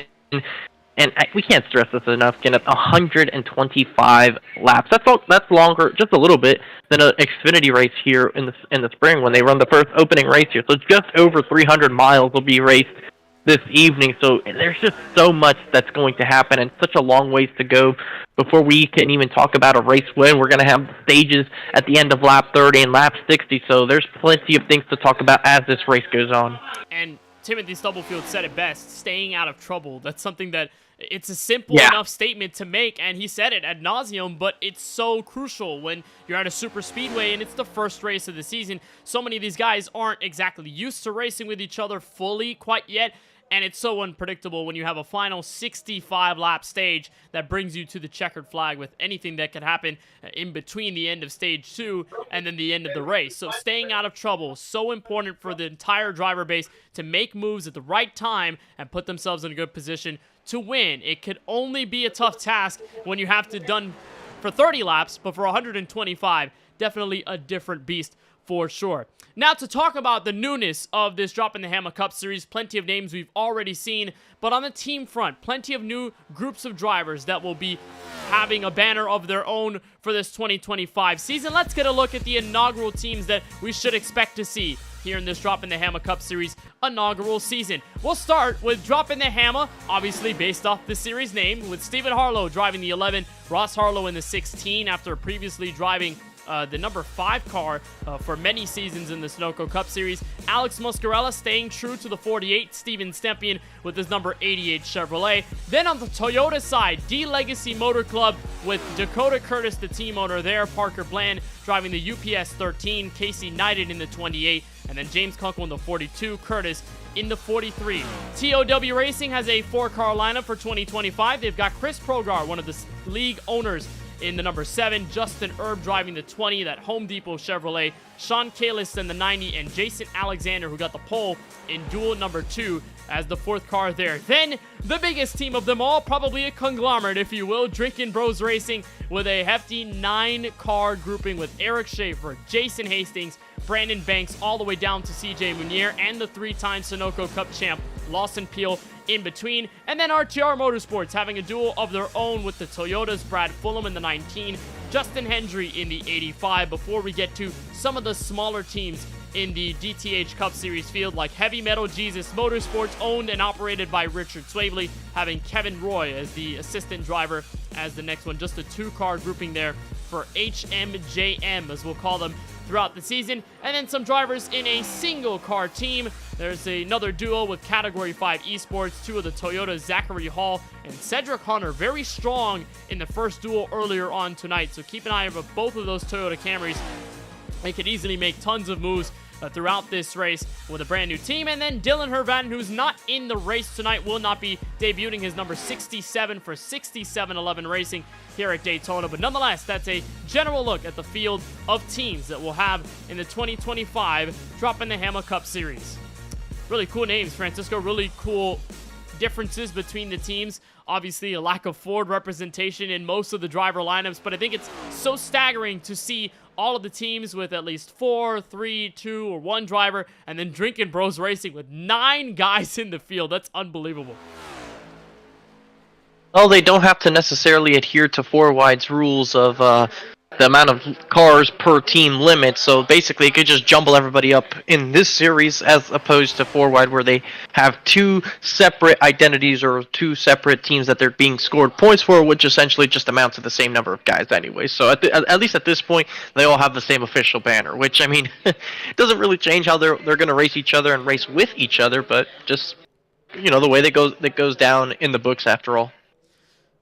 Well, it's going to be No, fun.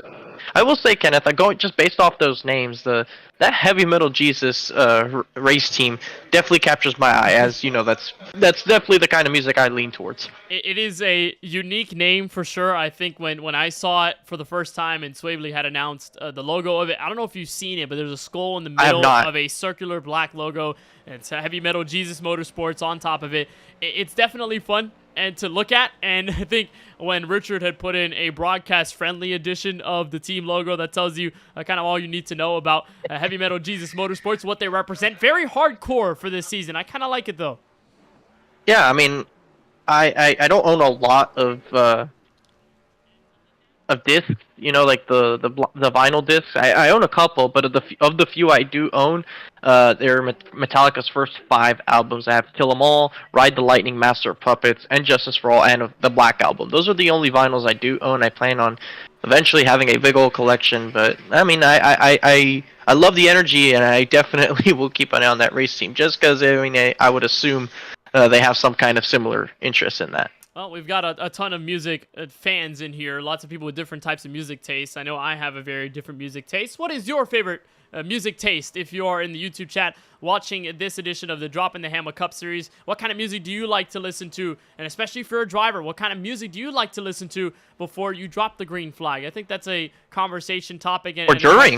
Or during. Some drivers like to have it during. I know there's a good friend of mine from several years ago, Harry Grindell. He is a Eurobeat enthusiast, and he actually listens to Eurobeat songs while he's driving. It seems to get him amped for racing. So it looks like for several other drivers, that's also the case, and it definitely means a lot to them to have some of the music playing in their ears and gets them excited, gets them ready for a race of this caliber, which is oh so prestigious. And we've got drivers on the starting grid right now. It looks like we will have a full qualifying order like we did for the duels, and based off of how the drivers finished in each respective duel, what they did.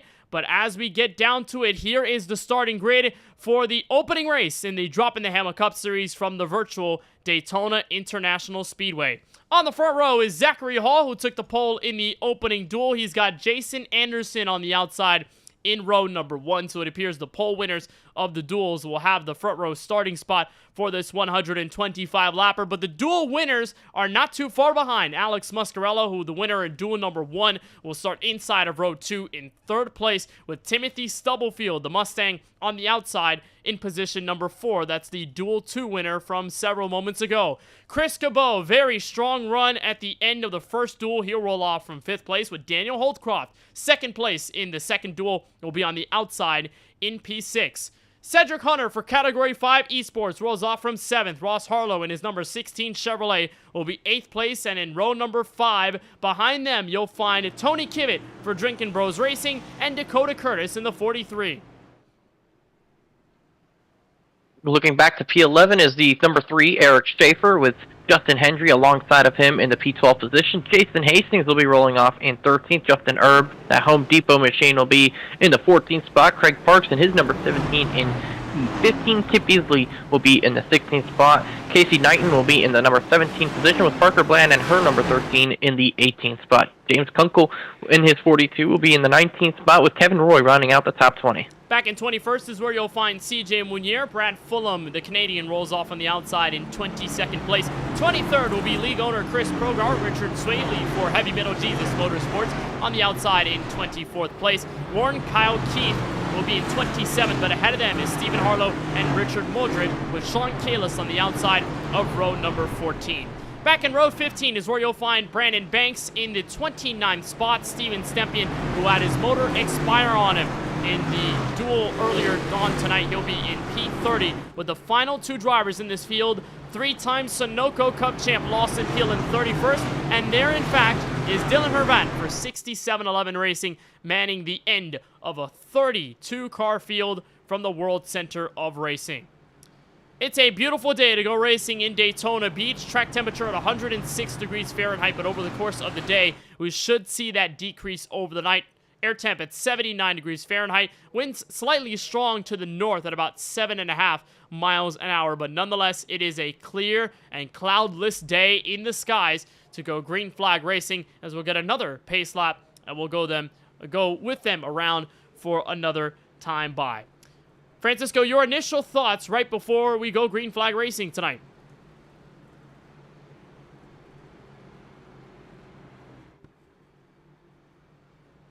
All right, hopefully we can get Francisco on a little. Oh, I didn't realize I was there you go. muted. I didn't realize I was muted. Okay, my apologies there. I was saying that just looking at this race length plus the time of day it currently is, Kenneth, it is just almost 4 o'clock in sim time, and with the ×1 time accelerator that we have on, it is most likely that this race will be in its sunset hours or just in the beginning portions of the night when we truly get to the late stages of this race. So this track is still going to change a good amount right now with the track temperature 106 degrees. So it's going to be very warm and slick, but expect it to cool off and get into the lower 80s probably by the time the race is ending. Here's a look on board with Stephen Harlow, one of the several driver cams we have here tonight. We also have Dakota Curtis, Steven Stempian, among others. Ross Harlow also included in that list. So not only will you get a look at the drivers as they roll on the racetrack in sim, we're going to look at how they look in real life in their own sim rigs at home. So Harlow's rolling from 25th, so a tall task for him at this time of this beginning portion of the race. He'll have to follow in the tracks of every single driver at this point, with Zachary Hall and Jason Alexander at the very front of the field. And they did really well in their respective duels. Anderson had rolled in the race lead for several laps and was able to hang in with the main pack. Zachary Hall, remember, he had a shot at the race victory at the end of it all, so it was definitely a lot of fun to watch. So we'll see what happens. 125 laps, 312 miles from the World Center of Racing. Stages 30 apiece. We end the first stage at lap 30, our second at lap 60, and then we'll go the rest of the way 65 laps to the checkered flag at Sim Racing Day's End. Zachary Hall, Jason Anderson, a Toyota and a Chevrolet will bring the field to the trial, and for the first time, we're racing in the Droppin' the Hammah Cup Series from Daytona.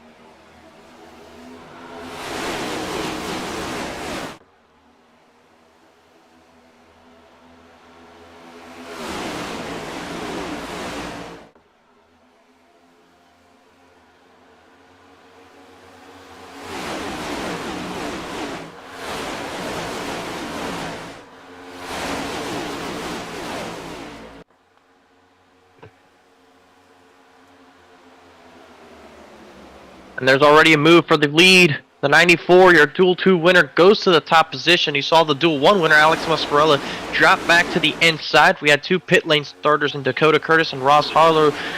Cedric Hunter joined the party late. He's half a lap down, but already completing lap number 1. We're side by side, and it's Timothy Stubblefield that just barely leads it at the line with Jason Anderson fighting back on the top. You know, Stubblefield told us after the dual win that he wants to stay out of trouble in this main race. Well, he wasted no time to get to the front for the first lap.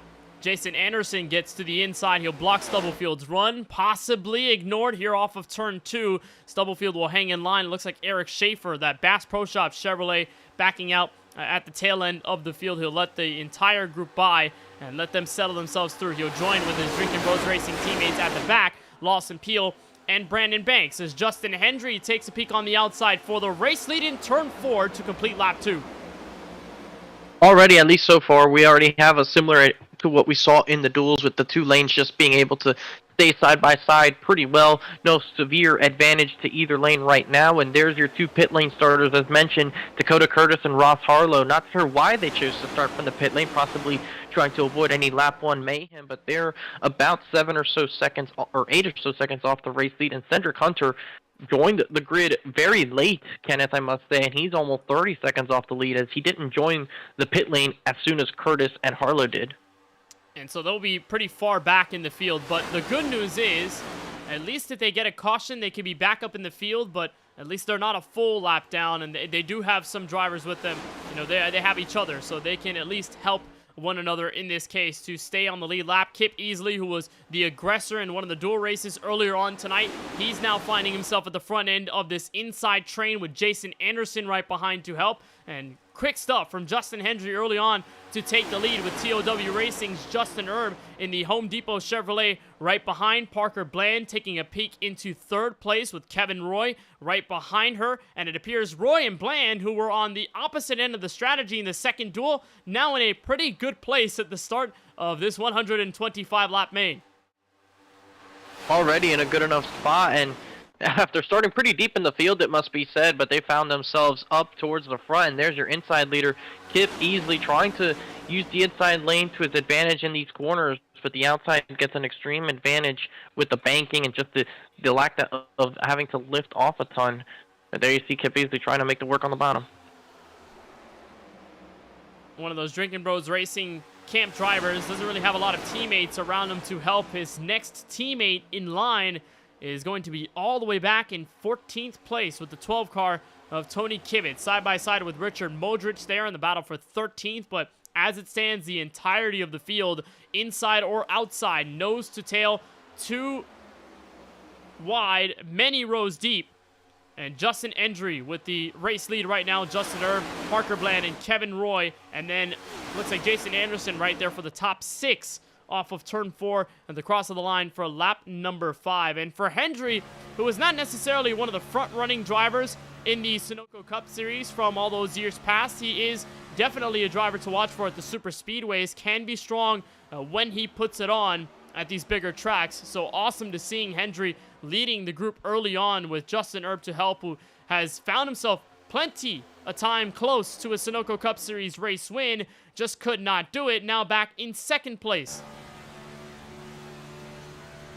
And looking further back, Kenneth, we have the 78, Warren Kyle Keith. He has lost touch with the lead draft and is now running by himself.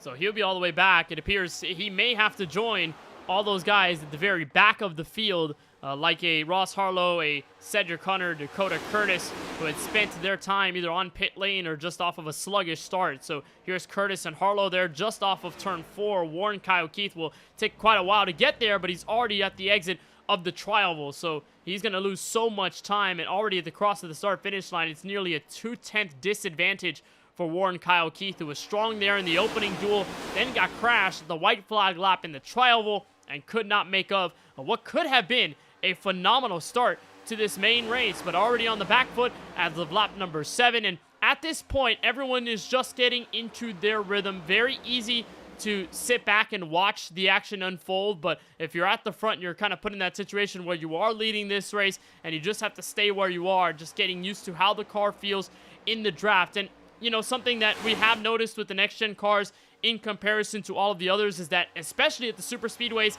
they snap way more. You could have yourself some snap oversteer and find yourself losing the race car by yourself, which was not a problem prevalent in the Gen 6 Cup cars from all those years back in 2021 and etc., etc. So you can be in the draft and find yourself with a very loose race car. You might have to adjust something in the race car or try your best to get your car settled in the draft over the course of the run.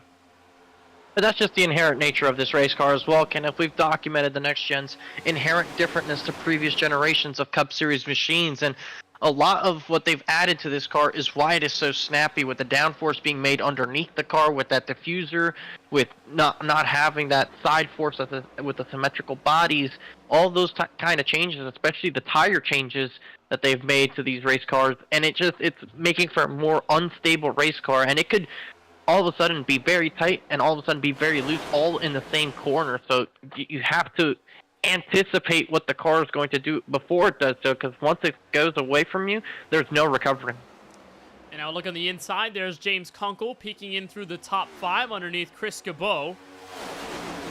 And Kevin Roy right behind with a bit of Brad Fulham, the Canadian And it looks like they all just stack up on the inside lane, something we'll see often in this race, and one that we did see ad nauseum in the first duel when everyone was stacking it up and crashing with each other. It was the creation of the first and only yellow flag of any of our duel races, with Alex Muscarella going hard into the outside wall. It was definitely the result of stacking up cars on the inside lane, and already some trouble for the Cedric Hunter machine for Category 5 Esports. The Hello Kitty car already going a lap down, everyone going by.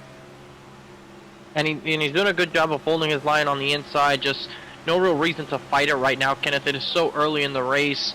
And right now, being the only car one lap down, at least for the foreseeable future, is enough reason for him to just kind of join this draft like he has so far, and hope that a caution comes out with him being the first car one lap down. The good thing he has going for him is that the three-car group of Warren, Kyle, Keith, Dakota Curtis, and Ross Harlow are well behind the race leaders as they're working with each other, just trying to make sure they don't lose too much time. Hunter, the 28-year-old, one of the several Canadians in this Droppin the Hammah Cup Series, hails from Ottawa, Ontario. It's a really big city there in Canada, and for Hunter there in the debut Category 5 Esports team, definitely not doing so great to start this one, but could be on the other end of things by the time we get down to it. Look at Dylan Hervatin, who started this race nearly at the very back of this field. The single car 6711 racing operation is pushing James Kunkel to the lead on lap 11. Who needs track position, Kenneth? And who needs teammates? Oh, he's going for the All lead. by himself. Dylan Hervatin to the top spot before turn 1. All the more of the reason he's able to just go up there and make that happen. Inspired number 67, the real-life 2311 part-time car driven by many different drivers, including Kamui Kobayashi, who competed in the 24-hour this past weekend, trying to see if he can channel some of that inner Kobayashi energy in him, being aggressive to get to the front and give us some action. And spinner there's a behind crash. Chris Cabot is in trouble. Right in front of the field, the big one nearly ignites into turn 3. Stubblefield, Modric, Harlow, and several others crash and get to the inside of the turn. And at the bottom end of the double yellow line, Chris Cabot at the heart of our first caution thrown at lap 12. You just had a feeling eventually you were going to get some kind of incident. It did not take long at all for trouble to spike. It looked like there was a stack up, and that's what sent the 25 into the outside wall, and just in front of the field in the middle of the racetrack like that, Kenneth, it is never really going to end well for anybody. There's a look from Cabot. Just got stacked up there with Parker Bland right in front of him, and then careens down to Cedric Hunter, right up into Sean Kalis, then into Modric and Stubblefield. Steven Stempian getting a piece of that. Stephen Harlow was at the back of the field, could not get away from it. Chris Progar barely getting by. Let's see if we can get a look here from Harlow, who was right in the thick of things on the back straightaway. He was just behind where all this, and he's trying to figure out where to go. There's the car spinning back up the racetrack, just nowhere to go with the 71 just right there. Modric couldn't do anything else. And that leaves Harlow on pit road, and our first DNF of the race. Cedric Hunter already several laps down, but involved in that opening caution of the race, and already in trouble, and will put his car to the garage.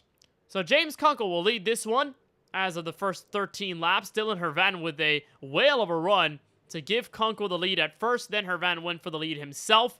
Could not fully snatch the top spot before trouble ensued behind them. But Hervatin there with the car that you mentioned, Kamui Kobayashi, drove at, I believe it was Watkins Glen for that 67 in the 2311 tertiary entry. Also driven by the high flyer, Travis Pastrana, in the Daytona 500. And so Hervatin doing great for himself in the opening 14. Justin Hendry, Kevin Roy, and Kip Easley manning out the rest of this current top 5. Nobody, for the most part, coming onto pit road apart from some of those taking damage repair. And this is a blessing in disguise, Francisco, for guys like Dakota Curtis and Ross Harlow, who started this race from the pits, had to be at the very back. Luckily, they did not fall a lap down, and here they are with a chance to recoup themselves with the pack. And that was the kind of break that Cedric Hunter could have needed as well, Kenneth, but unfortunately he got a part of the incident. Otherwise, he definitely would have been in the free pass position, being the only lapped car, but unfortunately that's going to not do himself very good, as there's Dakota Curtis. You see making his way off of pit road, able to salvage a good enough race car, so he's going to try to see what he can make of this. I don't think that's going to affect his race all that much. Looks pretty concentrated, Kenneth, even though it's only lap 14 of the race, but you have to be locked in. Gen Z calls that locked in for sure. Dakota Curtis. Especially Keelan. Yeah, especially 31-year-old out of Osage Beach, Missouri. And with that, as we mentioned, the D Legacy Motor Club team, which is obviously a spin on the Legacy Motor Club team operated by Richard Petty and the 7-time Cup Series champion fellow, Jimmy Johnson. And so Curtis will have a second breath of life here. We'll probably join some of the teammates at the back of the field and play this one as best as he can in these opening 14 under our first yellow flag of the race. We'll see if we can get a word with Stephen Harlow, who was involved in that opening caution, just had nowhere to go. Stephen, you got a copy with us? Yeah, I gotcha. All right, Stephen, well, obviously a heartbreaking first end to this race. You're involved in the first caution. What did you see there out of your windshield as it was all unfolding? I have no idea. I saw smoke and then a car sideways. And beyond that, it was trying to survive. I saw everything kind of wash down to the left side, so I tried to get to the right and get through the space, and something came back up, and I got caught between a wall and them. So obviously you're going to take this time repairing the race car. You've already fallen a couple laps down, but at this trajectory of the race so early on in the 125 lapper, what do you try to think about now, and how do you try and siege the moment to at least salvage what is left of this race? I'll see if there's any laps I can get back, but right now I'm one of the few that are really this destroyed. I gotta wait another 10 minutes before this car's gonna move, so it might not be worth it. We'll see. Well, hopefully, Steven, you're able to get back out there and put on a race for some well-paying points at the end of it. Thank you for the time. A tough break with the incident there, but hopefully we see you back on track soon. Awesome. Thank you, KB. That is Stephen Harlow, who in the Sunoco Cup Series, if you didn't get to watch it, plenty of those still available on the V-Speed YouTube channel. So close to a Sunoco Cup race victory end after end. I mean, one of his recent races was a head-to-head battle in the waning laps against Lawson Peel. Didn't become the victor at the end of that one, but Harlow, such a strong driver, especially on the intermediate track, so he'll be a guy we'll watch for at the end of this race when we get into the rest of the campaign and start getting into those higher horsepower, lower downforce racetracks. Keep an eye on Stephen Harlow, who is on the opposite end of the luck here to begin this race as we get set for the first restart of the night at lap number 16. Toyota's on the front row. James Kunkel leading the race from the number 42 machine. Dylan Hervatin for 6711 Racing on the outside. Then another Toyota with Justin Hendry, who led a good chunk of the first portion in this race. Kevin Roy on the outside in fourth. Kip Easley rounding out the top five back on the inside of row 3. Pace cars in. Kunkel set to lead the field to turn 1, and it's a later jump from Kunkel this time by. Green flag back in the air. Lap number 16 underway.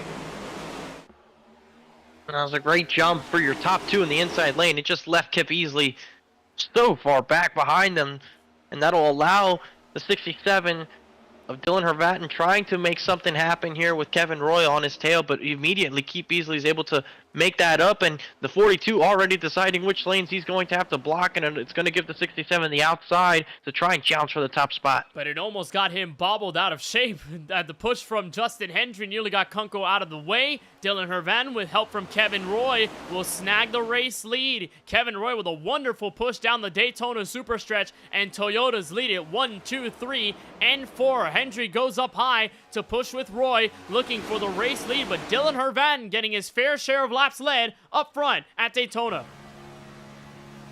Qualifying clearly showing not to be too big of a factor here tonight. Kenneth just able to go from the back to the front, and he is holding pace there pretty steadily right now. There's the 92 of Jason Anderson a little bit further back, able to get the side draft on Kip Easley. There will be side-by-side now for the third spot. And there goes Hendry now to try and help the 92 as they're kind of strung out towards the front portion of the field. Hervatin easily the biggest mover of the field. 31 spots gained since the drop of the green flag after starting dead last. Here comes Kunkel and Hervatin to deal the block to the rushing Kip Easley, who has the run from a fellow Chevrolet and Anderson right behind. Easley had led so many laps in his respective duel, wants the lead now, but Hervatin says no way. To the trial wheel, Anderson peeks down low. Easley with the move for the race lead to turn 1. 67 tries to side draft. He's actually going to get the help here from Jason Anderson, and there goes Kunkel to give a huge shot to the 8. He's actually going to check up, so the outside could get some momentum here. You got to be really careful, though, if you are Easley or Hervan and you see a car going about 5 miles an hour faster in the corner or on the straightaways, and you got to buckle up for a big shove either down a straightaway or in the middle of the tri-oval, but it gets everyone level into the entry of turn 3. Hervan versus Easley. Then on the second row, Kunkel versus Anderson. Beautiful stuff at the front of the field. Just side by side, lap after lap, Kenneth. Just normally what we see with these next-gen cars at the super speedway. And Kip Aisley's going to fight back a little bit more on the inside. It's going to be tough to hold on here on the straightaways like that just because of the advantage that the outside lane has. There's the 48 of Alex Muscarella. He's trying to recover. He dropped back earlier at the start of the race just to avoid the mayhem, and it probably worked out for best for him because he missed that first lap wreck being all the way back there. And he was one of those guys who just was able to benefit when it mattered most. Here's a look at some drivers further back in the field. 26th on back is where you find Richard Modric, who was involved in the opening caution of the race alongside Warren Kyle Keith, Timothy Stubblefield, Chris Cabot, who thankfully all of them were able to repair most of the race car and be able to get back out on track to salvage what is left of this race. But they are definitely on the back foot. Not a lot of momentum they can gain to those at the front of the field, and Modric will get left for dust for Warren Kyle Keith and Stubblefield to make the moves on the right side. An onboard look with the Duel 1 winner Alex Muscarella started this race in row number 2 and has easily fallen back to 14th, but that is part of racing at Daytona. Francisco, is just the give and take you have to have in the discipline you have to have alongside of that. You are going to gain position a lot, you're going to lose position a lot, but it's about how you manage the placement of your car in each of those situations. That's what a disciplined driver can do and benefit when it matters. He'll work with his teammate, Steven Stepien. What a shove there into turns 3 and 4. And Alex Muscarella trying to regain some of the lost track position, now up to 12. Was not shy about taking it 3 wide, and they're still 3 wide back there. You see him trying to make that middle work, and Stepien, a winner at Daytona in the past in different series, is not afraid of helping him either. And you can see they're definitely forming up that middle lane because now Tony Kivet is in the 12 car trying to move down there and make that middle lane a staple. So now with more cars in the field, KB, we're seeing a lot more of this action. Stempien, a 3-time winner in the Sunoco Cup Series in its final season, put up a valid championship-worthy effort. Unfortunately, could not get the trophy at season's end, and he's in a mess of race cars right now. His teammate, Alex Muscarella, in the middle with absolutely no help. Tony Kivet trying to give support to the 88 Chevrolet. Ross Harlow, who remember was in that situation with Dakota Curtis at the back of the field because they had started the race on pit road, now in a good spot to run up front. As we'll try to get a look here with Ross Harlow as we go through. There he is, running P9, and a look on the bottom right of your screen, his sim rig. Again, just that serious look. He is locked in this pack, Kenneth. You can see the wheel. He has his own little tape mark there to indicate how much he's turning. You see he prefers to have a little bit of right turn on the straightaways here while at Daytona so that the wheel is straight in the corner. To watch as he goes into the corner. That orange tape is relatively straight, leaning towards his left side, but drivers, normally the wheel doesn't come with that little tape there. Some do, maybe some drivers will apply it as the Hendry almost gets taken 3 wide. But you can see just how locked in he is, Ross Harlow, as they're getting really squirrely at the front of the field, Kenneth. As Tony Kivet, the Drinking Bros Racing Chevrolet, looking to the inside fearlessly for the race lead in turn 1. Kunkel there to give the push. Parker Bland, Kip Easley, the fellow machines right behind Kivet's Chevrolet. And Justin Hendry, Hervan, Stempien, and Harlow working all together on the very high side. It's wonderful to see how it's all shaping up to be with all of these guys side by side, but the pack in the front has thinned out Justin Hendry, the race leader. So as we approach lap number 24 of this 125 lapper, we honor the late great Kobe Bryant with a lap 24 silent tribute in honor of the basketball legend.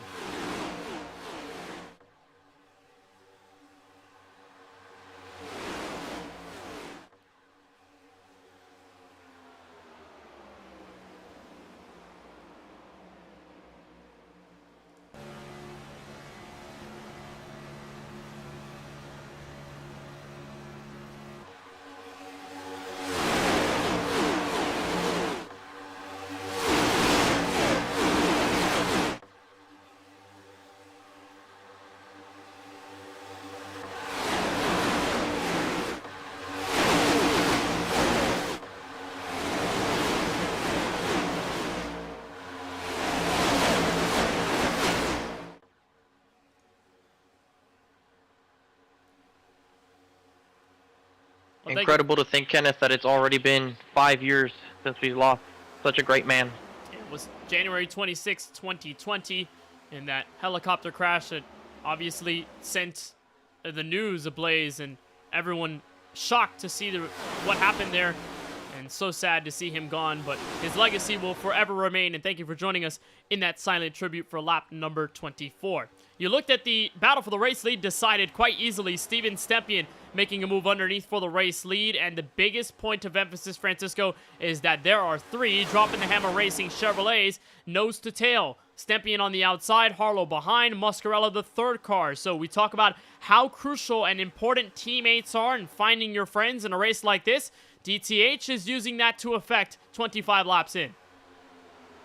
Not just them, we still have another group of cars further back trying to time themselves out with this race as far as making sure to stay out the mayhem, and one of them is also Warren Kyle Keith. Much like that first run, he has dropped back alongside Timothy Stubblefield, Richard Modric, and lap down car Chris Gibu running in the last 4 cars on the lead lap, with the 25 being 1 lap down. There you see the 25, and the likes of the other cars that are on the lead lap with him. They are 9 seconds behind the race leader at this point, well behind the pack if anything happens, just trying to fight some time and let this race come to them. Well, thankfully, they have some drivers with them, so they're not exactly alone in their efforts all by themselves. But again, when you compare that to a group that's already more than 20 cars deep, I mean, you definitely have a challenge on your hands. And here is a secondary pack that's already forming from 21st place Brandon Banks, Casey Knighton, Craig Parks, Eric Schaefer, Daniel Holdcroft among those cars mostly behind. It's relatively DBR-centric, but for the most part, you do have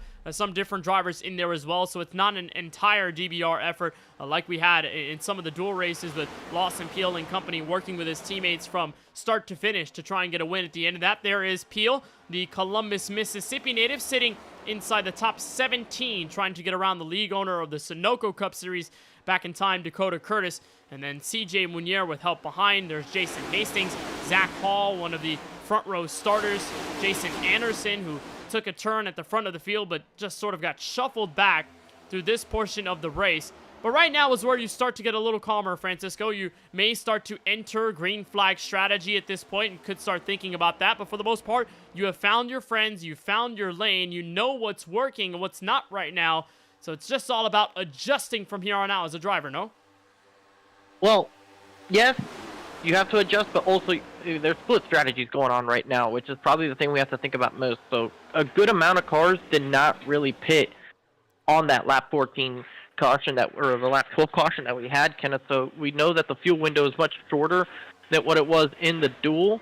We have the 60% fuel here listed for our race here, just like the duel. So that means these guys won't be able to go quite as long on their fuel tank as we're accustomed to seeing in other series. So we expect some guys to possibly make a pit stop here in the next handful of laps, at least the ones that did not make their way into the pit lane on the previous caution. So we'll see the teams come down pit road, probably all in synchronization like we have seen before at super speedways, right? DVR going to work together, D-Legacy going to work in tandem. You've got the 6711 Racing entry of Dylan Herban's going to try to find himself in there by himself at some point and try to find some traffic to go with him, but we'll just see how that all shakes out. Here is a look on board with the number 13 Toyota Camry, Parker Bland, in her beautiful UPS car. Representative of her job as a delivery driver for UPS, has been a part of that UPS organization for several years now, and if you check her Twitter page, always posting the brown truck, and I guess it just throws back to the old days of NASCAR where UPS was heavily represented. And remember, Francisco, when everybody wanted to race the big brown truck for UPS, Parker Bland has that on the side of a race car. Yeah, I remember the big brown car was made most famous by Dale Jarrett in his days driving the UPS machines. I remember growing up when I would watch the older NASCAR races that they would have the replays mid-weekend, that they would have Dale Jarrett's either 88 or 44 on there eventually. Whoa, spinner! Dylan Herban all by himself in the back to the trial. Well, caution flag is out for the second time, and it's a single car spinner. Dylan Herban with minimal damage, but the yellow flies regardless.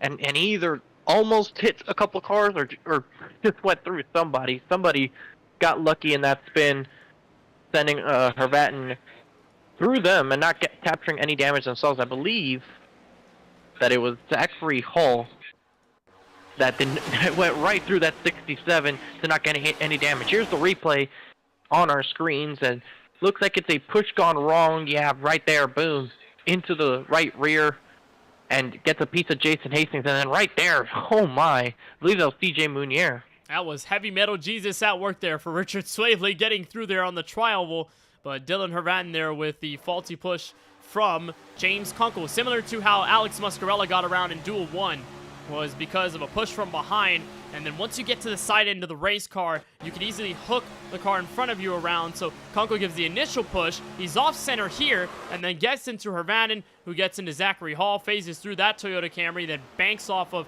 Jason Hastings, and somehow Richard Swavely says, there's enough space for me. He gets around just barely at the entry to the trial, but we'll see if we can get a better look at this here from both perspectives. Yeah, so there's the wreck going on, and Swavely, there's the outboard look that we've already seen, and watch this right here is the 67. Ooh. Hey, that's oh, close. Man. Brown pants moment already. That is close as you can call it, but the field is on pit road this time by Ross Harlow, leading the entire field in. We know that DTH had been doing so well at the front, and Harlow just overcooked his pit stall, so he'll be in for a little longer. Race off of pit road as it stands. Zachary Hall, I think, might have won the race off pit road, but Alex Muscarella indeed gets the spot over Steven Stepien and Harlow, Justin Erb, and Chris Progar, your top 5. There you go. Still have guys working on their cars. Kenneth, a lot of cars probably still have some kind of damage or taking 4 tires. I'm seeing jacks going up on plenty of race cars here, and I think it's crucial to remind our viewers that one, the stage ended. I think we both just glossed over that fact, but also that there's only 3 tire sets remaining in this race, Kenneth. So looking at the incident, that incident actually came to the stage end. So when they crossed the line to complete that lap, that was the end of the stage, meaning that Steven Stepien was able to walk away with the stage win. Well, there's our Stage 1 winner, Steven Stepien, going to get some points to kick off 2025, and we'll see if we can dial him up. Steven, you got a copy with us? Kenneth, I do. All right, Steven. Well, Stage 1 win. How about it? Sounds good to begin 2025. We know that it came to a thundering halt in the second duel when you blew the motor, but definitely things going much better now. How would you describe the race so far from your perspective? Pretty good, man. I mean, I started in the back of the pack, so made our way up. I told these guys when the last caution came out, I'm going to win this stage, and it happened. So found my way up there and just slice and dice like I usually do here, and got myself a stage win. So it was good to rebound after the duels, because I did not have a good duel. So we're up front where we want to be, and hopefully stay here for the rest of the race. So, Steven, I have a question for you here. It's really a two-parter. So, firstly, congratulations on the stage win, but now on to what I want to know. This track right now, it's under the sunlight. We're expecting this race to finish under the lights at the racetrack. So what kind of changes do you expect the track to go through from what it is now to what it is at the end of the race, but also how different has the racing been so far tonight from the four-wide race? I don't think there's going to be much change. If anything, as the race progresses, we'll see a lot more aggression. Day or night, I don't think that matters.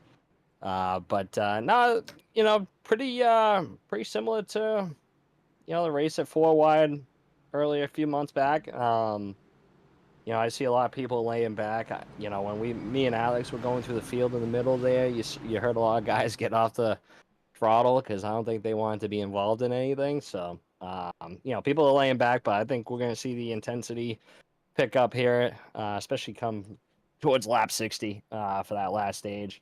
Put people in a good position to go for the last stint. But it's going to be fun. Let's keep it clean, knock on wood, and see if we can get ourselves in victory lane. Well, Steven, hopefully we see you take the DTH Chevrolet to DTH victory lane at the end of this one. Congrats on the Stage 1 win. We'll hopefully talk to you soon. Best of luck in Stage number 2. I appreciate it, guys. Enjoy the show.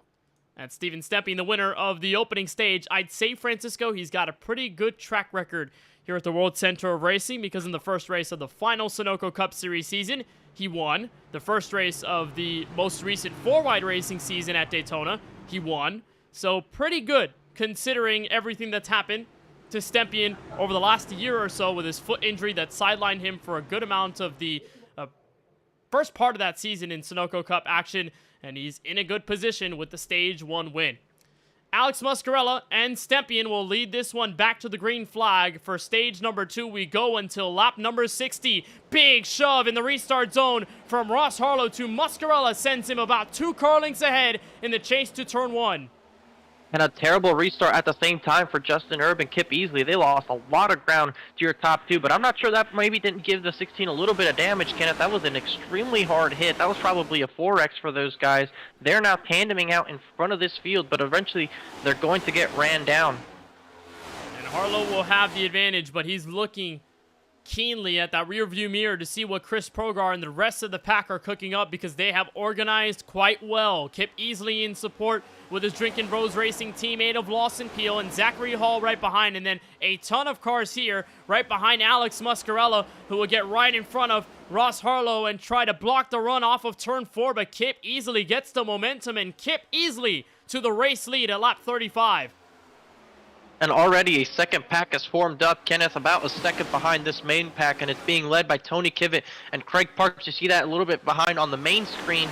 There's Tony Kivett leading on the inside lane as the second group, probably a larger group than the main pack, as the top 12 are really the ones that have broken away. This pack consists more of about 14, 15 cars, so they're kind of laying back from the main group, but they're actually bigger than the main one. Seems like, Francisco, they got sort of caught off guard with the preemptive restart there that Ross Harlow sent the push to Alex Muscarella, got them ahead of the group, and so all of these guys who had to react, they bottled up, and they're all the way back there, several seconds beneath this main pack of cars, which will be interesting if that gap continues to increase over the course of the run. Lawson Peel holds on to second, Zachary Hall back there in third, and what a run by Zachary Hall, one of the newer drivers here in this DTH Cup Series. I guess for the most part, you can call everybody new, since this is a brand new season and a brand new campaign for this series. But if you look in history with the Sunoco Cup Series and with the driver base and how they handled that and entered into this series, Zachary Hall is a relatively new name. Really wasn't a part of the end of that Sunoco Cup Series campaign months ago, and Hall doing a great job of leading laps in the first duel of the race, putting himself in position to win, and then of course starting this race at the head of the field. Really good stuff for the Category 5 esports machine. Yeah, really good stuff so far. We've seen a great bit out of him, and he got lucky in that last wreck, Kenneth. He was the one that went through the spinning 67 to avoid getting any damage on his race car, so he has a little bit of a lucky start to his series right there, but so far so good for the driver of the 23. And that second group, they've now fallen back to about 2 seconds behind this group, so they're not necessarily looking to make inroads, just kind of looking at their speeds, Kenneth. They're not exactly trying to fuel save either, so they're just generally losing a little bit of time to your leaders. Possibly hoping that Tony Kivett and the entire group that is secondary to this main pack probably catches up, specifically on the bottom, because there are only 4 cars there. And this is going to be good position, though, if you're anyone on that outside, possibly looking to save a bit of fuel and make a run at it for the end, because, you know, it's a relatively short stage at 30 laps and a little less than 30 because of the laps you spent under yellow at the end of the first one. So you have a little under 27 laps, give or take, until the end of the second stage in lap number 60's time. So you may be able to make it on fuel, but you could be in a position to save a bit and have yourself a possibility of having to spend less time on pit road filling up the race car if you do not get tires. And because you only have 3 sets of tires, Francisco, you don't have a lot to work with rubber-wise. You're going to be focusing a lot more on taking splashes of fuel, and tenths of a second really do matter here at Daytona, especially under caution, where you can gain a ton of track position off of it. Absolutely correct on that, Kenneth, but also not many people here do significant amount of tire strategies. There is a caution out on the racetrack. It looks like, unfortunately, there's some damage there. The 77 of Kevin Roy and Richard Swavely, I believe, was slowing down to avoid the incident. Might have gotten a piece of that as well, and it looks like there's the 94. The 94, your dual 2 winner Timothy Stubblefield, also had a piece of this.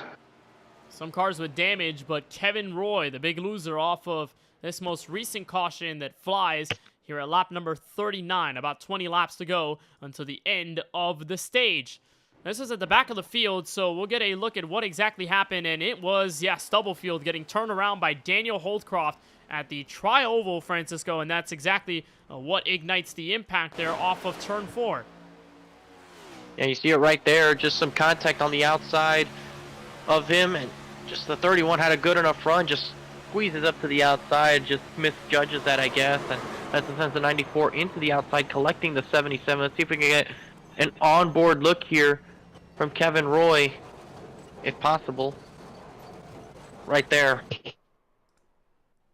And there he is, trapped on pit road, a heavily damaged Toyota Camry. With everything that happened, Roy had a good start to this race. Unfortunately, turned sour, as Kip Easley will lead this one to the yellow flag. And yeah, just nothing you can do there if you're Kevin Roy. I mean, just everyone on the inside stacking up. You've got one off-centered hit to the back end of Stubblefield's machine, who, by the way, had been involved in the first caution, Francisco, so already trying to pick up from lost ground. But all of a sudden, he's in the beginning of this incident, the catalyst of what happens to get Kevin Roy stacked up at the outside wall.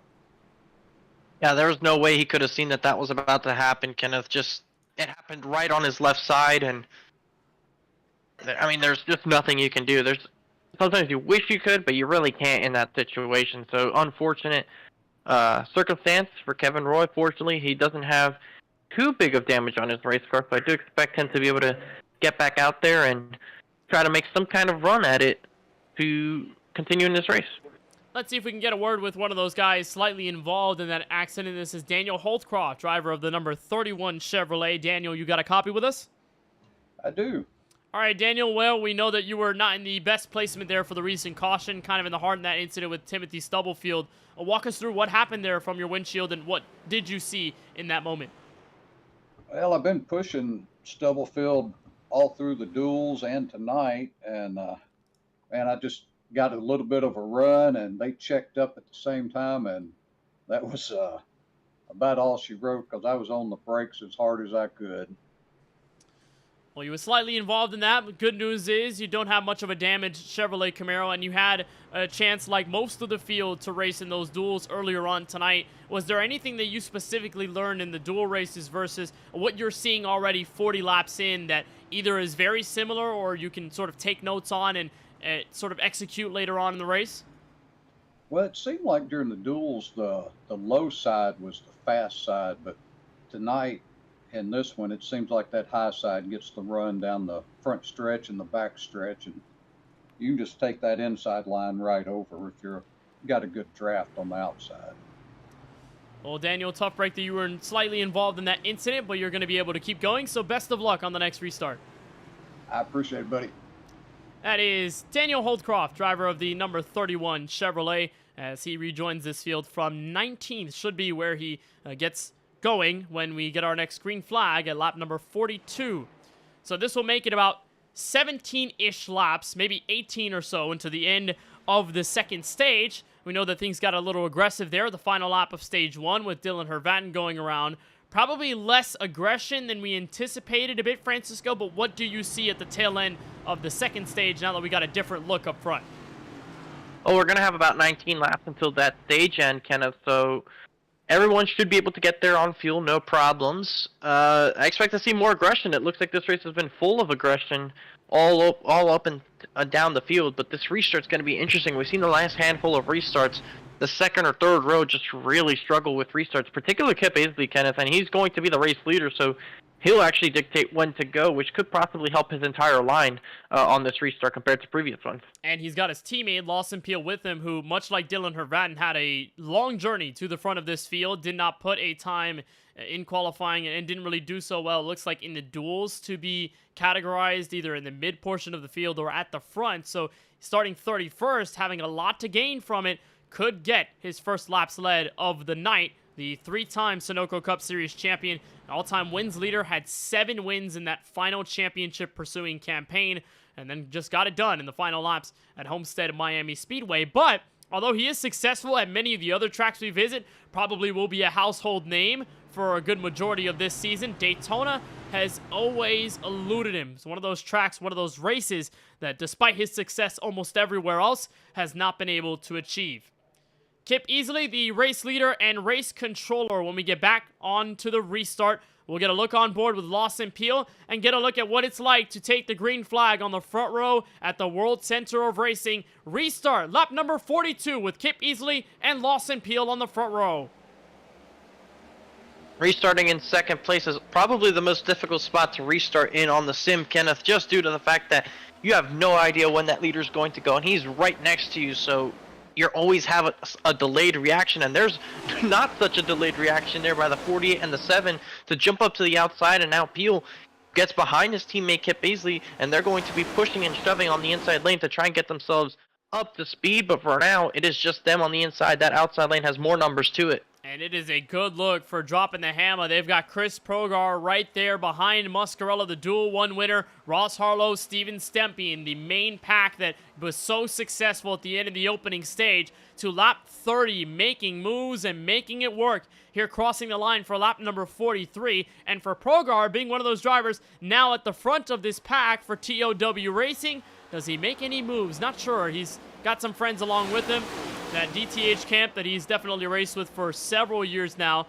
And Progar already going to hang into second, give Alex Muscarella the race lead for the moment and keep them up front as Kip Easley tries to fight back. Progar, again, instrumental in the revival of the Sunoco Cup Series as it is rebranded. The same with Steven Stempien. Both of them put in so much work at the end of the Sunoco Cup Series season to make this a reality and to even make sure that we're racing in the first place at Daytona and in general on Sunday nights. The Matinawak, the Wisconsin native, 49 years old, has done wonderful in his efforts to keep this series going and has definitely stepped up to the plate. He's in the middle of a sandwich, though, right in between Muscarella getting the push and Ross Harlow dealing the push. Not a fun place to be. Yeah, you don't like to be the one that's pushing the pusher, as these guys like to call it, that middle portion of the pack. You really have nothing to control when you're in that situation. You are being pushed into the cars in front of you, so you're basically have nothing to do. As you see how squirrely it gets in front of them right there, but the top 7 or so cars, Kenneth, have now cleared themselves from the inside lane, just that inside lane, losing cars, losing a little bit of momentum. You see Kip Easley trying to fight a little bit back right now, but just the outside, whether it's the particular cars they have lined up there right now or just the momentum they have going for them, looking a lot better, at least on this particular run. And one of those guys up there on the outside lane, you see him right there on the left side, is the 78 of Warren Kyle Keith. We've seen him running a little bit further back of the pack in the last couple of runs, but now he finds himself up in this main group. He is the assistant manager at a Discount Tire in his area and is part of that SKM racing camp. But just on the outside, remember the heartbreak there in Duel 1 earlier on tonight. Just hasn't found much success. Remember how he started on the back foot for this one, Francisco, like you mentioned. So good news that he is in this main pack, and also good news for guys like Tony Kibbett, Brandon Banks, and the lot, because, you know, remember they were on that secondary pack off of one of the most recent restarts. Caution comes out, give them a chance to breathe some fresh air and get back into things, and here they are with a chance at entering the top 10. Some wiggles up front, but it decides Kip Easley, the race leader, back to turn 1. Kip Easley able to keep the top spot with help from Lawson Peel. Kunkel could have quite followed them up there. Muscarella was able to fill in the gap, and Progar stays tucked in behind the 48. That leaves the 4 car of Jason Hastings to try and push Kunkel up to the top spot, but no help here on the back straightaway because the outside, just look how much of a better run they're able to get going. That inside lane starts dropping off immediately. All the way back outside the top 5 they go. Just, it looks like if someone pulled a parachute out there on that 42 and they just start to drop position. Fortunately for them, eventually that bleeding will stop, and they're going to remain side by side, at least right now, with Steven Stempien and now the 23 of Zachary Hall. Watch enough races with the next gen car and you'll see the trend in momentum from the bottom end to the high end of the raceway, and we're at that part of the trend where, you know, these guys on the top, as organized and fast as they are, they can be ahead of the inside line by at least 6 or 7 car lengths, but later on in the going, as soon as that inside line starts gaining ground and maybe some extra numbers, they'll start to slowly creep back into things as the shortest way around the racetrack prevails, for the most part, in the corners. But Kip Easley will lead some more laps like he did in the duels, and he's done a wonderful job at the super speedway, not with a technical Sunoco Cup Series win when the series came to a close. He knows his teammate Lawson Peel is one of the all-time greats, but easily on his own front hasn't been able to find that success. And again, Daytona can grant anybody the wish of being a playoff driver near season's end, so easily is proving that he will be a contender by the end of things with about 13. Now take it 12 laps to go until the end of the second stage at lap number 60. But someone else who's also looking for a W at the World Center of Racing, the man sitting third, took the dual 1 win, but he knows the end of 125 is the marker that he's looking for. Last time we were here at Daytona in the Sunoco Cup Series, he was in the race lead, then got spun on the back straightaway, and that was his race over. Absolute heartbreak, and Muscarella didn't get a race win until the very end of the regular season, where he finally got a positive result going his way, and Muscarella got a checkered flag that entered him into the postseason, looking for some of the same, except in race 1. And we talk about how important winning a race is in a playoff format number 1, but winning the first race, how special is that, Francisco, to be able to get a win in race number 1 and have yourself locked in from the get-go? It basically takes off any pressure in the rest of the regular season in terms of trying to force something to happen and make some kind of moves, and takes that pressure off. You can go a little bit more on the strategy front, try something riskier in the stakes of trying to get wins and add to your playoff point totals. So if you get a win here at Daytona, as huge as it is, it just basically just gives you a different perspective on the entirety of the season. You know, with Steven Stempien doing what he could to win the opening Daytona race in the final Sunoco Cup season, you know, all of that. Oh, cars loose. Brandon Banks, Tony Kivitt, Craig Parks having to evade catastrophe there in the trial. But as I was mentioning, with Stempien winning the opening race of the season, he had himself locked into the playoffs and then faced a severe foot injury right after that race happened and was sidelined for the next several races at Las Vegas and so, which means, you know, for many other drivers, it would have put them in a huge pit points-wise. For Stempien, though, knew he had the win in the back pocket to lock him in and just needed to run races to be able to be competitive, number 1, but also to be back in the postseason picture, secondary. And then when the midseason came around, that's when the iron struck hot for the Massachusetts native, who picked up 3 wins in that campaign, including 2 in a row at Dover and Darlington. Tried to find another one near season's end, but could not do it. And so you've got plenty of stories where a first win at Daytona could mean much more than anticipated. Looks like Francisco's secondary pack with Tony Kivitt starting to build up from 13th. Yeah, once again, Tony Kivitt being the leader of a secondary group a little bit further back from the main group, this time much smaller than previously, as it's just a handful of cars. They'll be able to hang on there okay as they get a little squirrely. But as I was going to say, Kenneth, that kind of reminds me of when Kyle Benson went through his ACL injury back in 2023, I believe, at the beginning of 2023.